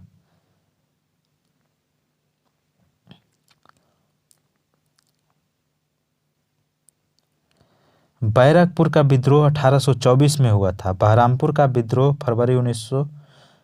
फरवरी 1857 में हुआ था। संथालों का विद्रोह सिद्धों तथा कान्हू के नेतृत्व में 1885 से 1855-56 में और 1806 ईस्वी में सैनिकों ने अपने सामाजिक तथा धार्मिक रीति रिवाजों में हस्तक्षेप करने के कारण बेल्लौर में विद्रोह कर मैसूर के राजा का झंडा फहरा दिया था। मिलाने वाला डायरेक्ट देख लेते हैं, टाइम बचेगा। अहोम 1828 में, अहोम 1828 में, कोल 1831 से 32। देखिए एक, हाँ ये कोल विद्रोह है, वो नील। 1831-32 में कोल विद्रोह कौन किया था? बुद्धो भगत। 1831-32 में बुद्धो भगत, कोल विद्रोह। संथाल विद्रोह 1855 से 56, सिद्धो कान्हू। मोपला विद्रोह 1821 में। मोपला विद्रोह 1821 में कहाँ हुआ था? कमेंट बॉक्स में बताओ। केरल में हुआ था यार, जल्दी बताओ। निम्नलिखित में से कौन सही सुमेलित नहीं है? मोपला विद्रोह केरल में, सही बात। कूका विद्रोह पंजाब में, सही बात। और कुकी कहाँ हुआ था? मणिपुर, बताए थे। कोल विद्रोह गुजरात, नहीं भाई, कोल विद्रोह गुजरात में नहीं हुआ था। चुआर विद्रोह मध्य प्रदेश में हुआ था। कोल विद्रोह कहाँ हुआ था? कमेंट बॉक्स में बताइए। तो मोपला विद्रोह 1821 के केरल के मालाबार क्षेत्र में मोपलाओं द्वारा हुआ था। अंग्रेजी खिलाफत के कारण था। महात्मा गांधी, शौकत अली, मौलाना अबुल कलाम आज़ाद जैसे नेताओं का सहयोग इस आंदोलन से को प्राप्त था। कूका विद्रोह का आरंभ स्वरूप धार्मिक था, किंतु बाद में यह राजनीतिक विद्रोह के रूप में परिवर्तित हो गया। इस विद्रोह की शुरुआत पंजाब में 1840 के दशक में भगत जवाहर मल द्वारा की गई थी। इन्हें सियान साहब के नाम से भी जाना जाता था। राम सिंह के समय में यह आंदोलन जोर पकड़ा, लेकिन अंग्रेजों ने 1872 ईस्वी में इन्हें गिरफ्तार कर रंगून निर्वासित कर दिया। कोल विद्रोह 1784 से 1785 ईस्वी के मध्य महाराष्ट्र में हुआ था। अंग्रेजी शासन के विरुद्ध चुआरों का विद्रोह 1768 ईस्वी में किया गया था। मिदनापुर पश्चिम बंगाल जिले का आदिम जाति के चुआर लोगों ने भूमि कर अथवा अकाल के कारण उत्पन्न आर्थिक संकट से प्रभावित होकर यह विद्रोह किया था। अंग्रेजों के विरुद्ध भीलों द्वारा क्रांति प्रारंभ की गई थी। कहाँ? मध्य प्रदेश एवं महाराष्ट्र में भील आंदोलन हुआ था ना, मध्य प्रदेश एवं महाराष्ट्र में। भीलों की आदिम जाति पश्चिमी तट के खान देश के क्षेत्र में निवास करती थी। 1831 ईस्वी के दौरान इन लोगों ने अनेक नए स्वामी अंग्रेजों के विरुद्ध विद्रोह कर दिया था। यह विद्रोह मुख्यतः महाराष्ट्र तथा कुल मध्य प्रदेश के क्षेत्र में विस्तारित था। इनके अतिरिक्त 19वीं 20वीं शताब्दी में राजस्थान में भी भील विद्रोह हुए थे। निम्नलिखित युगों में से कौन सा सुमेलित नहीं है? तो क्या है? मुंडा विद्रोह बिरसा मुंडा किए थे, संताल बुद्धो कान्हू भगत ये सब। अहोम विद्रोह सिद्धू कान्हू क्या था ना संताल। अहोम विद्रोह गोमधर कुंवर। नायक विद्रोह ताना भगत नहीं था। मुंडा विद्रोह का प्रारंभ 1899 से 1900 में रांची के दक्षिणी क्षेत्र में हुआ था। इस विद्रोह का नेता बिरसा मुंडा थे। संताल विद्रोह 1855-56 में हुआ था। इस विद्रोह के नेता सिद्धू कान्हू थे। अहोम विद्रोह 1828 ईस्वी में प्रारंभ हुआ। इसके नेता गोमधर कुंवर थे। ताना भगत आंदोलन का प्रारंभ उरांव आदिवासियों के मध्य वर्ष 1914 में छोटा नागपुर में हुआ था। इस आंदोलन के नेतृत्वकर्ता जतरा भगत, बलराम भगत तथा देव मेनिया भगत आदि थे।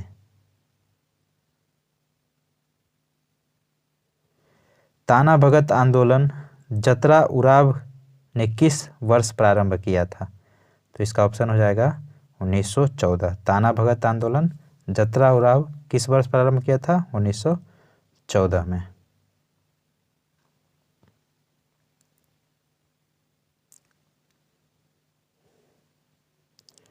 कुकी और कुका देखिए यहाँ दे दिया है। कुका पंजाब, कुकी मणिपुर और त्रिपुरा। मणिपुर नहीं त्रिपुरा दीजिए, यहाँ भी इसका असर था। पावना विद्रोह बिरसा मुंडा का विद्रोह कहाँ था? बिहार में। और पावना विद्रोह बंगाल में। इस तरह से हमारा ये ऑप्शन हो जाता है। कुकी त्रिपुरा, कुका पंजाब, पावना बंगाल, बिरसा बिहार।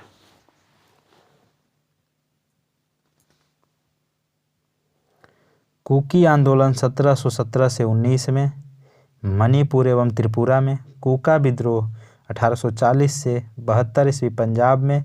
पावना विद्रोह 1873-76 बंगाल में तथा बिरसा मुंडा विद्रोह 1899 और 1900 बिहार वर्तमान में झारखंड में है।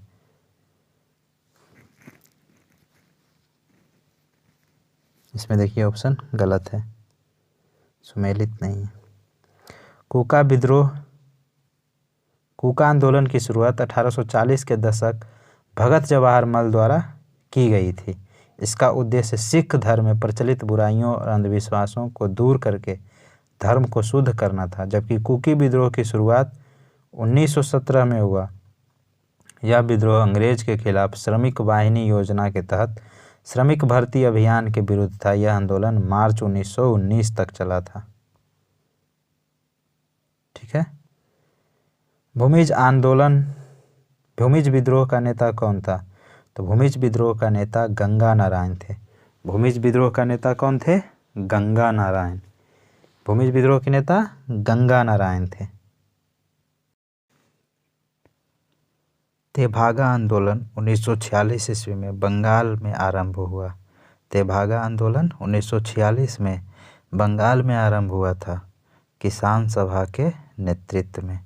किसके नेतृत्व में? किसान सभा के नेतृत्व में।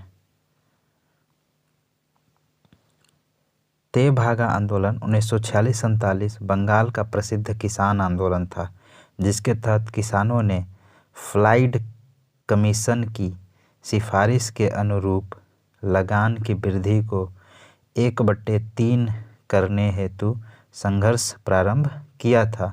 किसान सभा के नेतृत्व में लड़ा गया यह आंदोलन जोतदारों के विरुद्ध बटाईदारों का आंदोलन था। इस आंदोलन के महत्वपूर्ण कृषक नेता कंपाराम सिंह और भुवन सिंह थे। किस आंदोलन? तेभागा आंदोलन। महात्मा गांधी एवं उनके विचारों से प्रभावित होने वाले प्रथम आदिवासी नेता कौन थे? तो थे जोड़ा नांग। जोड़ा नांग। महात्मा गांधी से प्रभावित कौन थे? जोड़ा नांग। महात्मा गांधी और उनके विचारों से प्रभावित होने वाले पहले जनजातीय नेता जंदो नांग या जोड़ा नांग थे। वे मणिपुर के नागा जनजाति के अग्रगणी स्वतंत्रता सेनानी थे। उन्होंने रानी गाडी नेल्यू सहित अनेक विश्वास पात्र अनुयायियों की सहायता से सामाजिक तथा धार्मिक सुधार कार्य प्रारंभ किया एवं महात्मा गांधी की प्रेरणा से स्वतंत्रता आंदोलन में शामिल हो गए थे।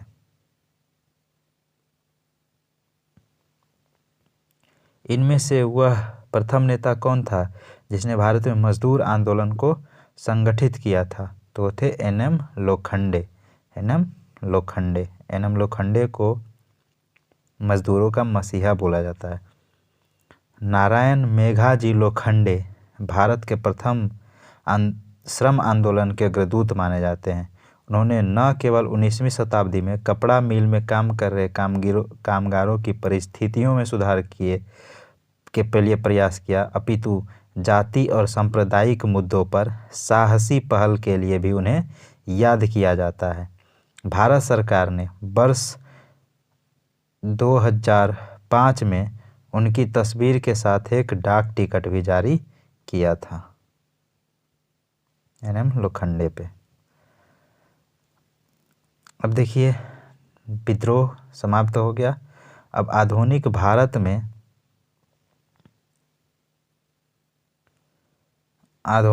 में शिक्षा का विकास देखते हैं। ठीक है,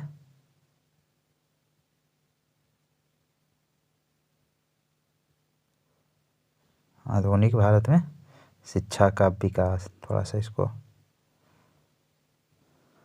ठीक है।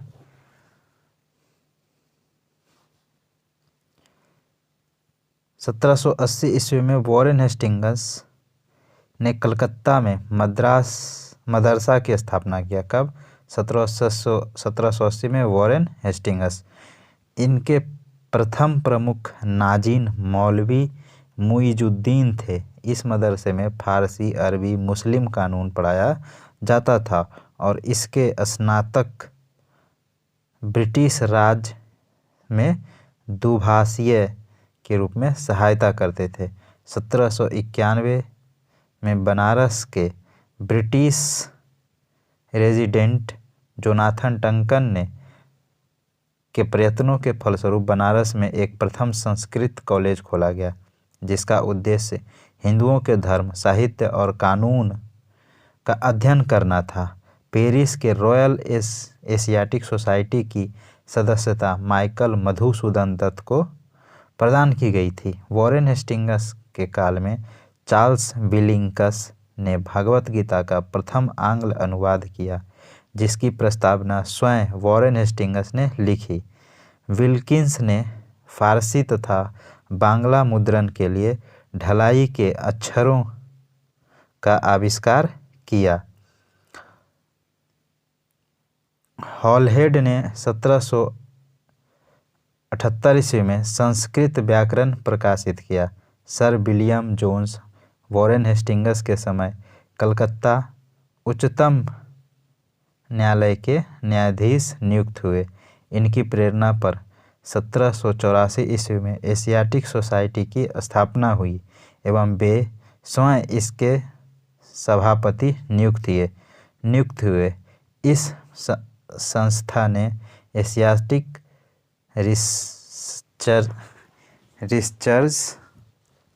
रिसर्चेज नामक पत्रिका के माध्यम से भारत के अतीत को प्रकाश में लाने का कार्य किया। इसी क्रम में इन्होंने 1789 में कालिदास द्वारा अभिज्ञान शकुंतलम का अंग्रेजी में अनुवाद किया एवं इसके 5 संस्करण प्रकाशित किए। ठीक है।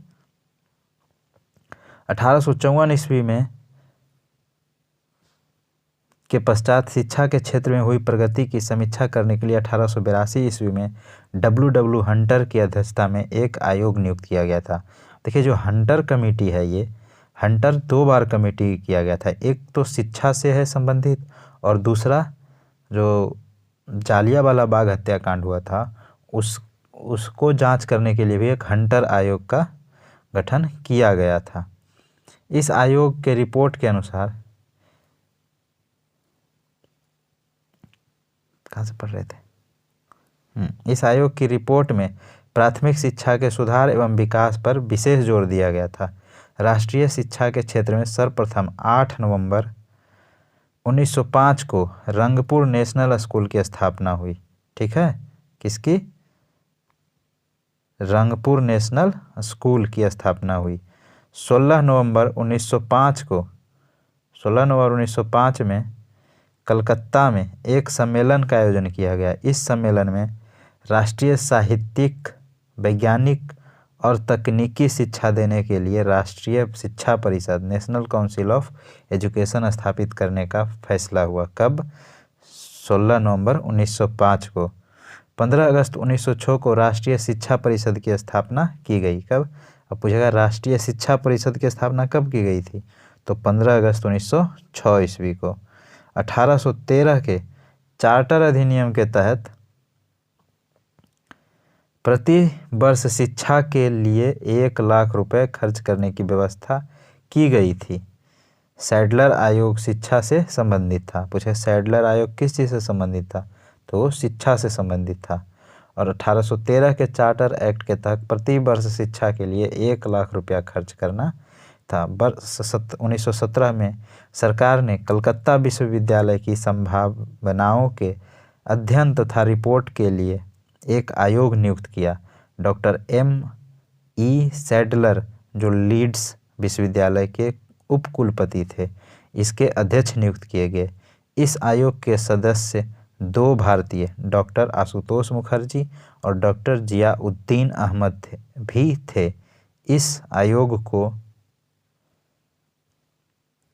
कलकत्ता विश्वविद्यालय की शिक्षा पर अपना रिपोर्ट देने को कहा गया था।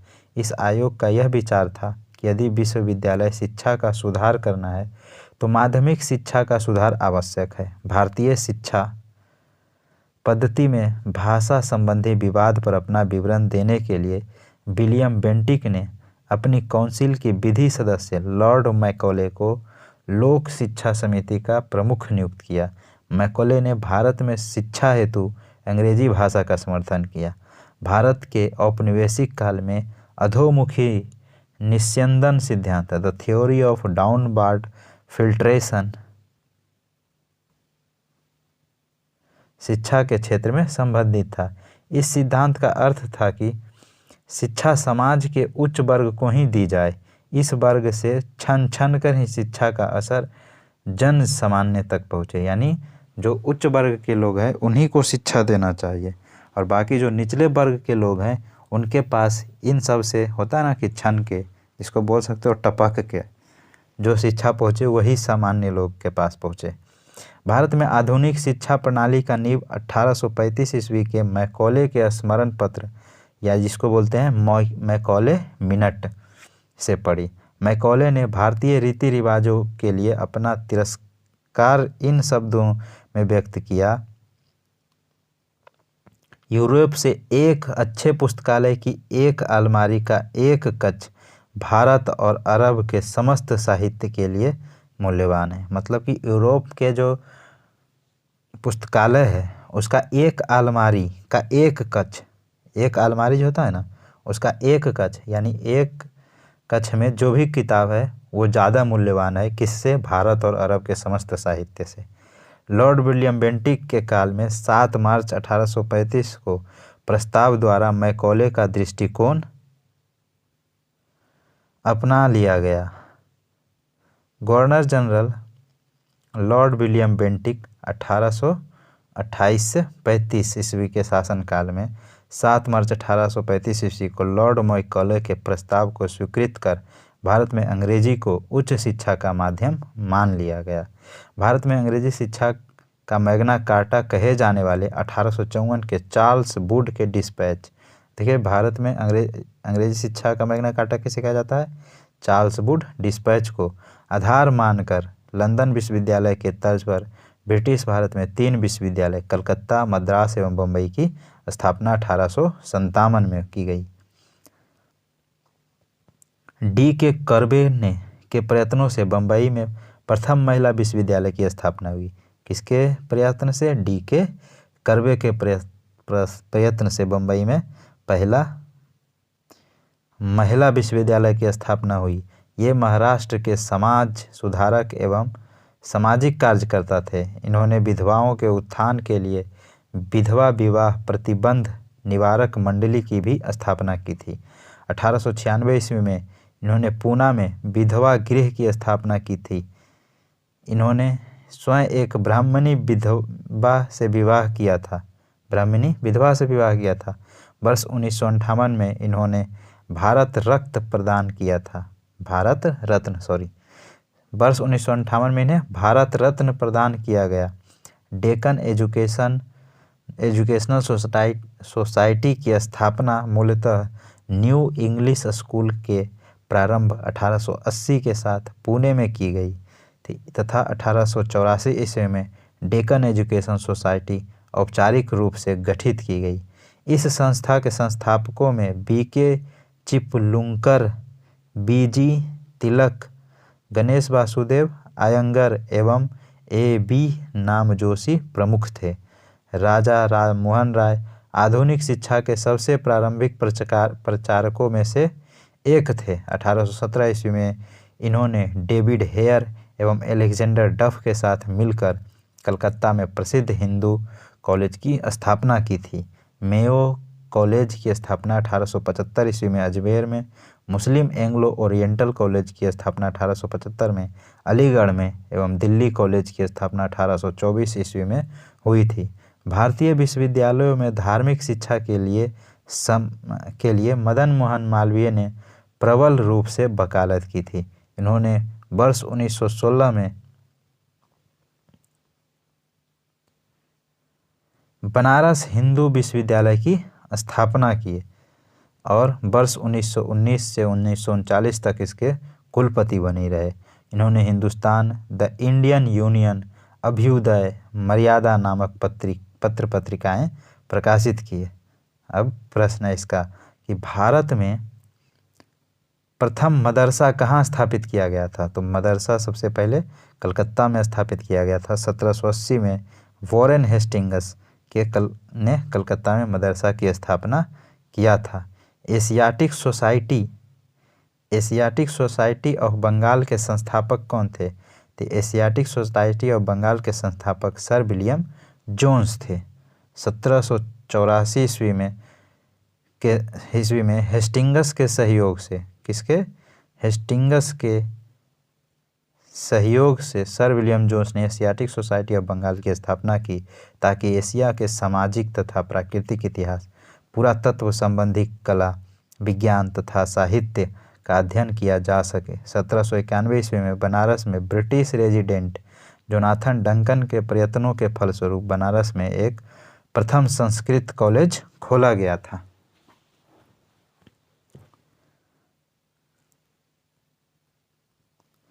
वाराणसी में प्रथम संस्कृत महाविद्यालय की स्थापना किसने किया था? तो जोनाथन डंकन, अभी ऊपर पढ़े थे।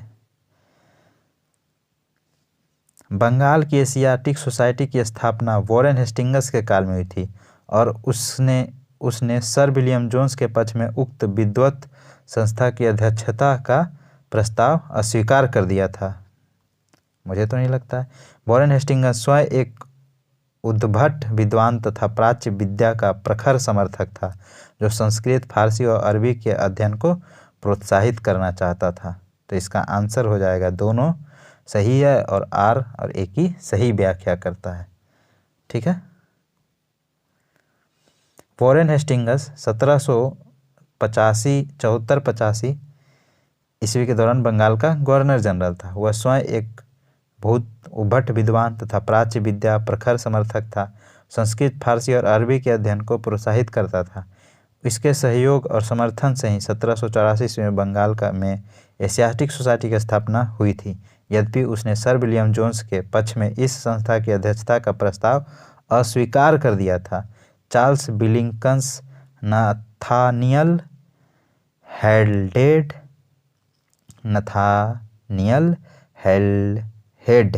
खतरनाक नाम है, नाथानियल हेल्हेड, जोनाथन डंकन आदि ने वॉरेन हेस्टिंग्स के प्रश्रय और समर्थन के तहत ही प्राच्य विद्या के अध्ययन में योगदान दिया था। चार्ल्स विलिंकन्स द्वारा किए गए भागवत गीता के अंग्रेजी अनुवाद की प्रस्तावना वॉरेन हेस्टिंग्स ने ही लिखी थी। प्रश्नानुसार कथन में दो बातों का जिक्र है, एशियाटिक सोसाइटी की स्थापना और दूसरा वॉरेन हेस्टिंग्स द्वारा विलियम जोन्स के पक्ष में इसकी अध्यक्षता स्वीकार न करना। वहीं कारण में इसका स्वयं विद्वान होने का प्राच्य विद्या के अध्यक्ष में प्रोत्साहित करना वर्णित है। यह प्राच्य विद्या के अध्ययन प्रोत्साहित करने में दोनों बातों का कारण स्पष्ट होता है। ठीक है ना। निम्नलिखित में से किसे पेरिस के रॉयल एशियाटिक सोसाइटी की सदस्यता प्रदान की गई थी? तो किसे किया गया था? माइकल मधुसूदन दत्त। पेरिस के रॉयल एशियाटिक सोसाइटी की सदस्यता प्रदान की गई थी। पेरिस के रॉयल एशियाटिक सोसाइटी की सदस्यता माइकल मधुसूदन दत्त को प्रदान किया गया था। ला society Asiatic the Asiatic Society की स्थापना 1822 ईस्वी में की गई थी। वर्ष 1829 के शाही शासन द्वारा इसकी स्थापना की पुष्टि कर दी गई थी। भागवत गीता का अंग्रेजी अनुवाद कौन किया था? भागवत गीता का अंग्रेजी अनुवाद कौन किया था? इधर ही है, चार्ल्स विल्किंसन। चार्ल्स विल्किंसन अंग्रेजी अनुवाद किया था भागवत गीता का। भागवत गीता का अंग्रेजी अनुवाद चार्ल्स विल्किंसन। ठीक है। वॉरेन हेस्टिंग्स के काल में चार्ल्स विल्किंसन ने भागवत गीता का प्रथम आंग्ल अनुवाद यानी अंग्रेजी में अनुवाद किया था। इसका प्रस्तावना स्वयं वॉरेन हेस्टिंग्स ने लिखा था। निम्नलिखित में से किसने कालिदास की प्रसिद्ध रचना शकुंतला का पहली बार अंग्रेजी में अनुवाद किया था? तो ये Sir William Jones. Sir William Jones ने कालिदास के पुस्तक शकुंतला का अंग्रेजी में अनुवाद किया था।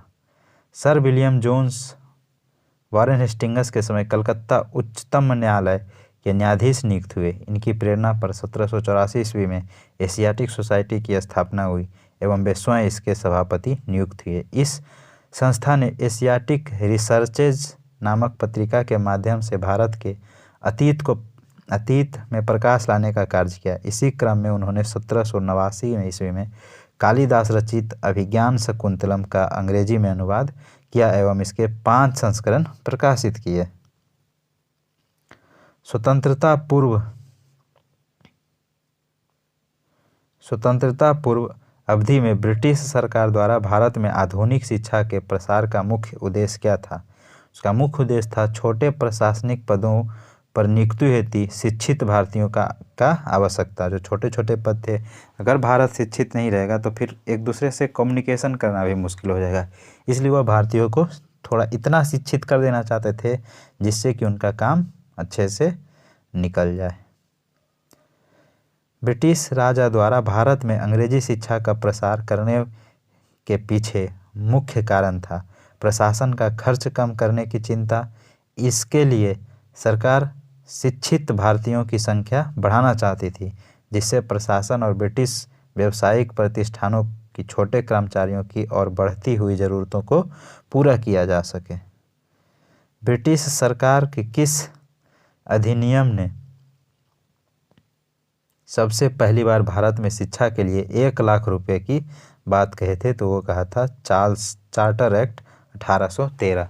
चार्टर अधिनियम 1813 के तहत साल में 1 लाख रुपया भारतीयों की शिक्षा पे खर्च करना था।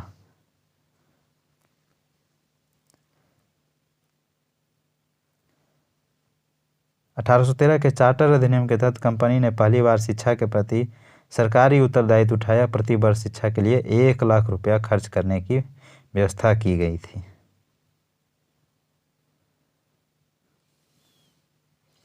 वुड डिस्पैच के बारे में निम्नलिखित में से कौन से कथन सत्य है? सहायता अनुदान व्यवस्था ग्रांट्स इन एंड शुरू की गई। ठीक है, तो ये सही बात है। विश्वविद्यालयों की स्थापना की सिफारिश की गई थी, ये भी सही बात है। शिक्षा के सभी स्तरों पर शिक्षक माध्यम के रूप में अंग्रेजी नहीं, सिर्फ उच्च शिक्षा में अंग्रेजी को माध्यम माना गया था। सिर्फ उच्च शिक्षा में अंग्रेजी को माध्यम माना गया था। ठीक है। वुड डिस्पैच या वुड घोषणा ब्रिटिश ईस्ट इंडिया कंपनी के बोर्ड ऑफ कंट्रोल अध्यक्ष चार्ल्स वुड द्वारा 1854 ईस्वी में जारी की गई थी। इस घोषणा में भारतीय शिक्षा पर एक व्यापक योजना प्रस्तुत की गई। इस योजना में शिक्षा का उद्देश्य, मध्यम सुधारों आदि पर विचार किया गया।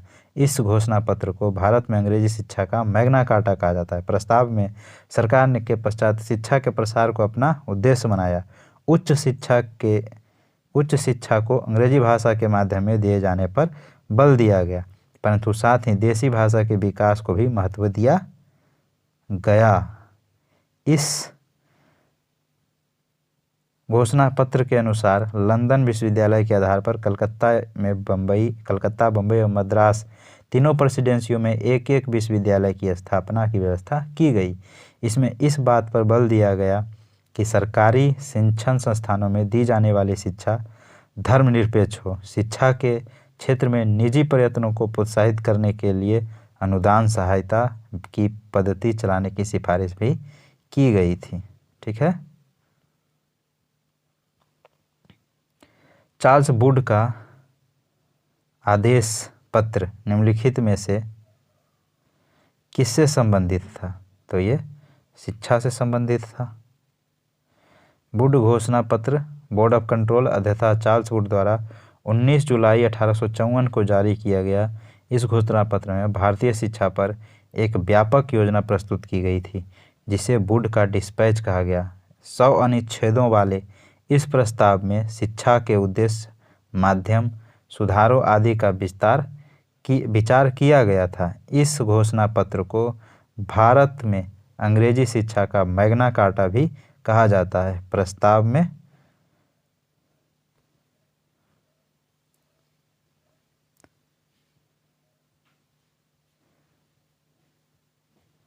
पश्चात शिक्षा के प्रसार को अपना उद्देश्य बनाया।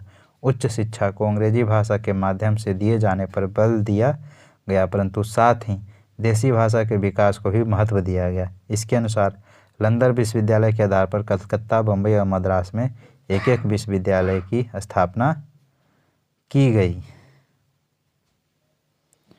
हंटर कमीशन की रिपोर्ट में विकास का विशेष जोर दिया गया। हंटर में किस चीज़ का? प्राथमिक शिक्षा का हंटर कमीशन में बल दिया गया था।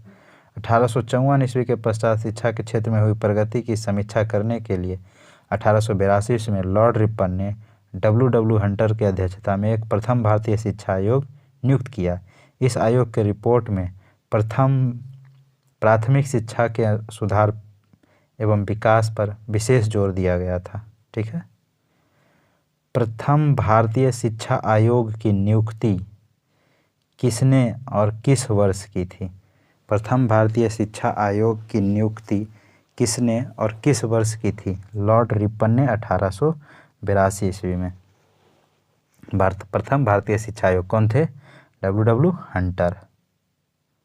ठीक है। नेशनल काउंसिल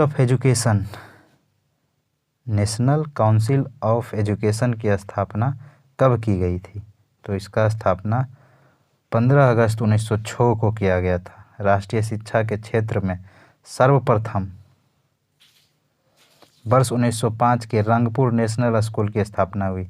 16 नवंबर 1905 को कलकत्ता में एक सम्मेलन का आयोजन किया गया।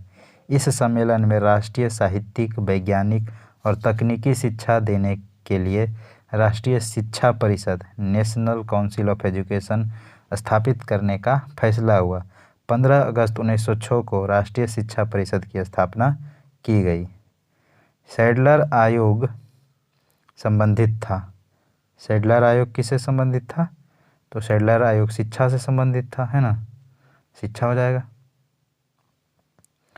ये सैडलर आयोग शिक्षा से संबंधित था। वर्ष 1917 में सरकार ने कलकत्ता विश्वविद्यालय की संभावनाओं के अध्ययन तथा रिपोर्ट के लिए एक आयोग नियुक्त किया।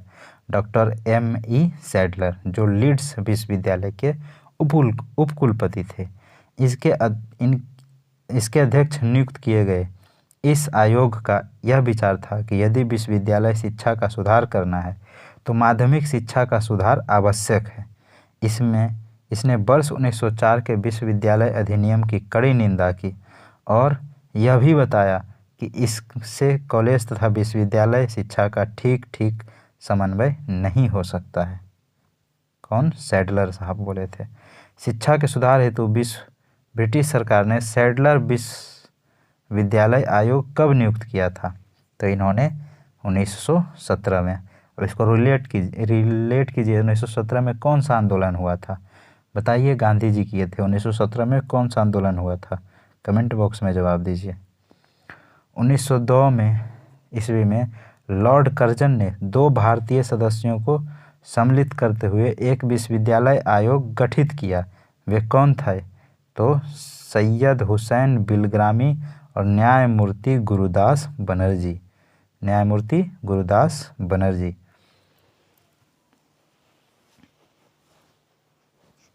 1902 ईस्वी में लॉर्ड कर्जन ने 2 भारतीय सदस्यों को सम्मिलित करते हुए एक विश्वविद्यालय आयोग गठित किया। वे कौन थे?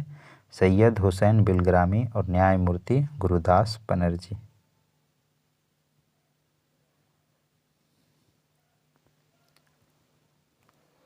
वायसराय लॉर्ड कर्जन ने शैक्षणिक सुधारों के तहत 1902 ईस्वी में सर टॉमस रैले की अध्यक्षता में एक विश्वविद्यालय आयोग का गठन किया। इस आयोग के सदस्यों में 2 भारतीय सदस्य सैयद हुसैन बिलग्रामी तथा न्यायमूर्ति गुरुदास बनर्जी को नियुक्त किया गया था। इस आयोग द्वारा दिए गए सुझावों के आधार पर विश्वविद्यालय अधिनियम 1904 पारित किया गया था। ठीक है। लॉर्ड मैकॉले संबंधित हैं। तो लॉर्ड मैकॉले अंग्रेजी के शिक्षा से मैकॉले मिनट आया था। ठीक है। भारतीय शिक्षा पद्धति में भाषा संबंधी विवाद पर अपना विवरण देने के लिए विलियम बेंटिक ने अपने काउंसिल के विधि सदस्य लॉर्ड मैकॉले को लोक शिक्षा समिति का प्रमुख नियुक्त किया। मैकॉले ने भारत में शिक्षा हेतु अंग्रेजी भाषा का समर्थन किया था। भारत के औपनिवेशिक काम में अधोमुखी निस्यंदन सिद्धांत किस क्षेत्र से संबंधित था? तो वह शिक्षा से संबंधित था।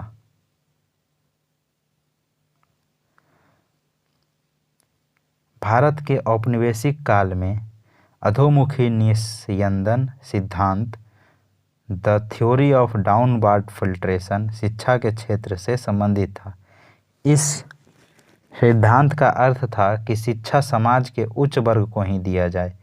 इस वर्ग से क्षण क्षण के ही शिक्षा का असर जाना जन सामान्य तक पहुँचे। मैकाले का कहना था कि सीमित संसाधनों से समस्त जनता को शिक्षित करना असंभव है। एक अधोमुखी निस्यंदन सिद्धांत शिक्षा से अधोमुखी निस्यंदन सिद्धांत।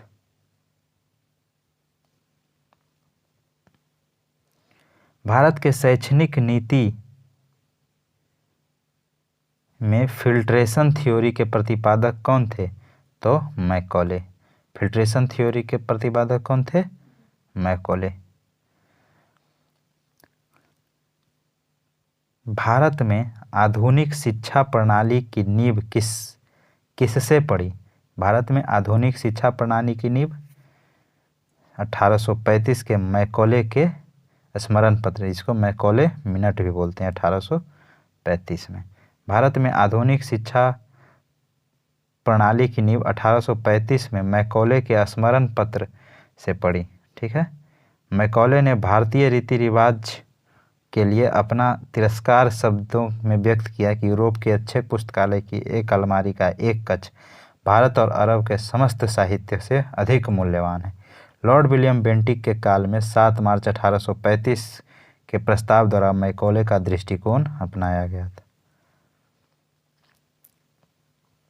किसे निम्नलिखित में से किसने या किससे भारत में अंग्रेज शिक्षा की नींव पड़ी? तो किससे?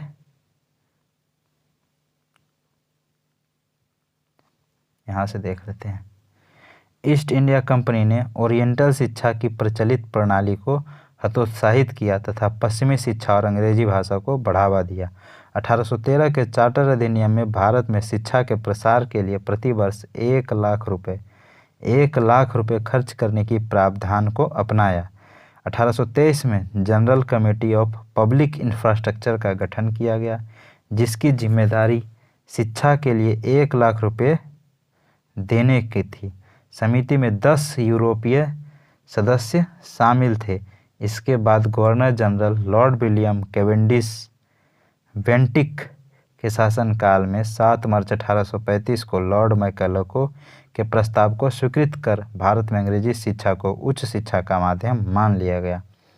भारत में आंग्ल शिक्षा के समर्थकों का नेतृत्व मुनरो एवं एल्फिंस्टन, जबकि H.T. प्रिंसेप प्राच्य शिक्षा के समर्थकों के नेतृत्व करता थे। किसके शासनकाल में भारत में अंग्रेजी शिक्षा आरंभ की गई? तो Lord William Bentinck. General Lord William Bentinck 1828 से 35 के शासनकाल में 7 मार्च 1835 के लॉर्ड मैकॉले के प्रस्ताव को स्वीकृत कर भारत में अंग्रेजी शिक्षा को उच्च शिक्षा का माध्यम मान लिया गया। भारत में आंग्ल शिक्षा के समर्थकों का नेतृत्व मुनरो एवं एल्फिंस्टन ने की, जबकि H.T. प्रिंसेप प्राच्य शिक्षा के समर्थकों का नेतृत्व करता थे। भारत में 3 विश्वविद्यालय कलकत्ता, मद्रास और बम्बई की स्थापना किस वर्ष की गई? तो 1857 में। देखिए 1857 का उधर क्रांति हो रहा था, प्रथम स्वाधीनता संग्राम, और इधर कलकत्ता, मद्रास, बम्बई में क्या हो रहा था? विश्वविद्यालय की स्थापना। ऐसे रिलेट करके पढ़िए, याद हो जाएगा। भारत में अंग्रेजी शिक्षा का मैग्ना कार्टा कहे जाने वाले 1854 के चार्ल्स वुड के डिस्पैच के आधार पर बनाकर लंदन विश्वविद्यालय के तर्ज पर ब्रिटिश भारत में 3 विश्वविद्यालय कलकत्ता, मद्रास और बम्बई की स्थापना 1857 में की गई थी।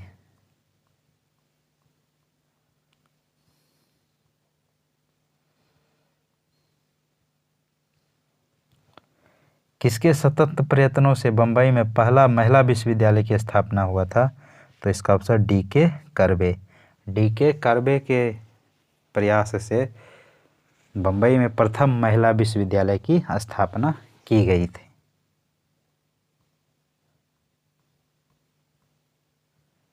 D.K. कर्बे के सतत प्रयत्नों से वर्ष 1916 में बम्बई में प्रथम महिला विश्वविद्यालय की स्थापना हुई। ये महाराष्ट्र के समाज सुधारक एवं सामाजिक कार्यकर्ता थे। इन्होंने विधवाओं के उत्थान के लिए विधवा विवाह प्रतिबंध निवारक मंडली की स्थापना की। 1896 ईस्वी में इन्होंने पूना में विधवा गृह की स्थापना की। इन्होंने स्वयं एक ब्राह्मणी विधवा से विवाह किया था। वर्ष 1958 ईस्वी में इन्हें भारत रत्न प्रदान किया गया था। डेक्कन एजुकेशन सोसाइटी की स्थापना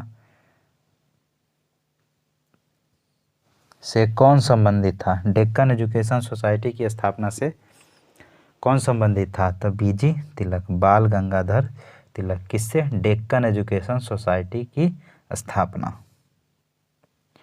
डेक्कन एजुकेशन सोसाइटी की स्थापना 1880 में मूलतः न्यू इंग्लिश स्कूल के प्रारंभ के साथ पुणे में की गई थी तथा 1884 ईस्वी में डेक्कन एजुकेशन सोसाइटी औपचारिक रूप से गठित की गई।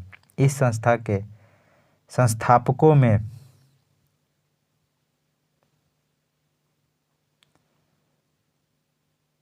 B.K. चिपलुंकर, B.G. तिलक, M.V. नामजोशी और गोपाल गणेश आगरकर प्रमुख थे। जस्टिस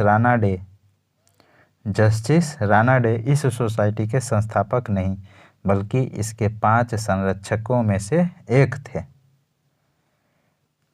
निम्नलिखित कॉलेजों में सर्वप्रथम किसकी स्थापना हुई थी? तो सबसे पहले हिंदू कॉलेज कलकत्ता की स्थापना हुई थी। कौन किए थे? राजा राम मोहन राय। राजा राम मोहन राय आधुनिक शिक्षा के सबसे प्रारंभिक प्रचारकों में से एक थे। 1817 में इन्होंने डेविड हेयर एवं एलेक्जेंडर डफ के साथ मिलकर कलकत्ता में प्रसिद्ध हिंदू कॉलेज की स्थापना की थी। मेयो कॉलेज की स्थापना 1875 में, अजमेर में मुस्लिम एंग्लो ओरिएंटल कॉलेज की स्थापना 1875 में, अलीगढ़ में दिल्ली कॉलेज की स्थापना 1824 ईस्वी में हुई थी। Mohammedan Anglo oriental college Aligarh की स्थापना निम्नलिखित में से किस वर्ष हुई थी? तो 1875 में Mohammedan Anglo oriental college Aligarh की स्थापना हुई थी। डेविड हेयर और अलेक्जेंडर डफ के साथ मिलकर निम्नलिखित में से किसने हिंदू कॉलेज की स्थापना की थी? तो राजा राम मोहन राय थे। अच्छा, राजा राम मोहन राय के थोड़ा सा क्वेश्चन पूछते हैं आपसे कि राजा राम मोहन राय को राजा की उपाधि किसने दिया था? अगर जानते हैं तो कमेंट बॉक्स में आंसर कीजिए। राजा राम मोहन राय को राजा की उपाधि किसने दिया था? देखिए, बनारस का संस्कृत कॉलेज कौन किया था? अच्छा, कौन सा युग्म सुमेलित है? ठीक, बनारस का संस्कृत कॉलेज विलियम जोन्स नहीं किया था। कलकत्ता का मदरसा, हाँ, ये वॉरेन हेस्टिंग्स किया था कलकत्ता का मदरसा का। ठीक है, फोर्ट विलियम कॉलेज इसका किए थे विलियम। बनारस का संस्कृत कॉलेज जोनाथन डंकन 1791 ईस्वी में। बनारस का संस्कृत कॉलेज कौन? Jonathan Duncan. और कलकत्ता मदरसा वॉरेन हेस्टिंग्स 1780। और fort William college Lord Richard कोले बेलेजली। ठीक है, फोर्ट विलियम कॉलेज लॉर्ड बेलेजली। बेलेजली ने कलकत्ता में फोर्ट विलियम कॉलेज की स्थापना किस लिए किया था? किस लिए किया था? तो बेलेजली ने कलकत्ता में स्थापना वह ब्रिटिश नागरिकों को भारत में प्रशासनिक हेतु प्रशिक्षण करना चाहता था। वह ब्रिटिश नागरिकों को भारत में प्रशासन हेतु प्रशिक्षण करना चाहता था, इसलिए उसने फोर्ट विलियम कॉलेज की स्थापना किया था। कौन? लॉर्ड बेलेजली।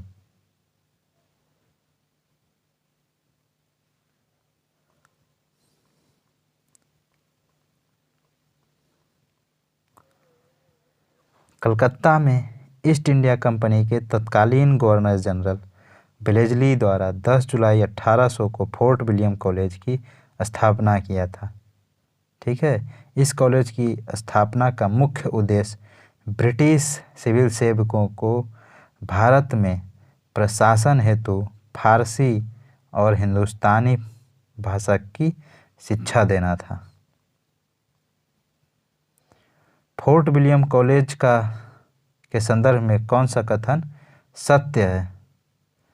देखिए, अगर इसका स्थापना 10 जून 1800 कलकत्ता के फोर्ट विलियम कैंपवेल में हुई थी तो ये बात गलत है। इसका स्थापना का मुख्य उद्देश्य ब्रिटिश अधिकारियों को भारतीय भाषाओं का शिक्षा देना था, ये सही है।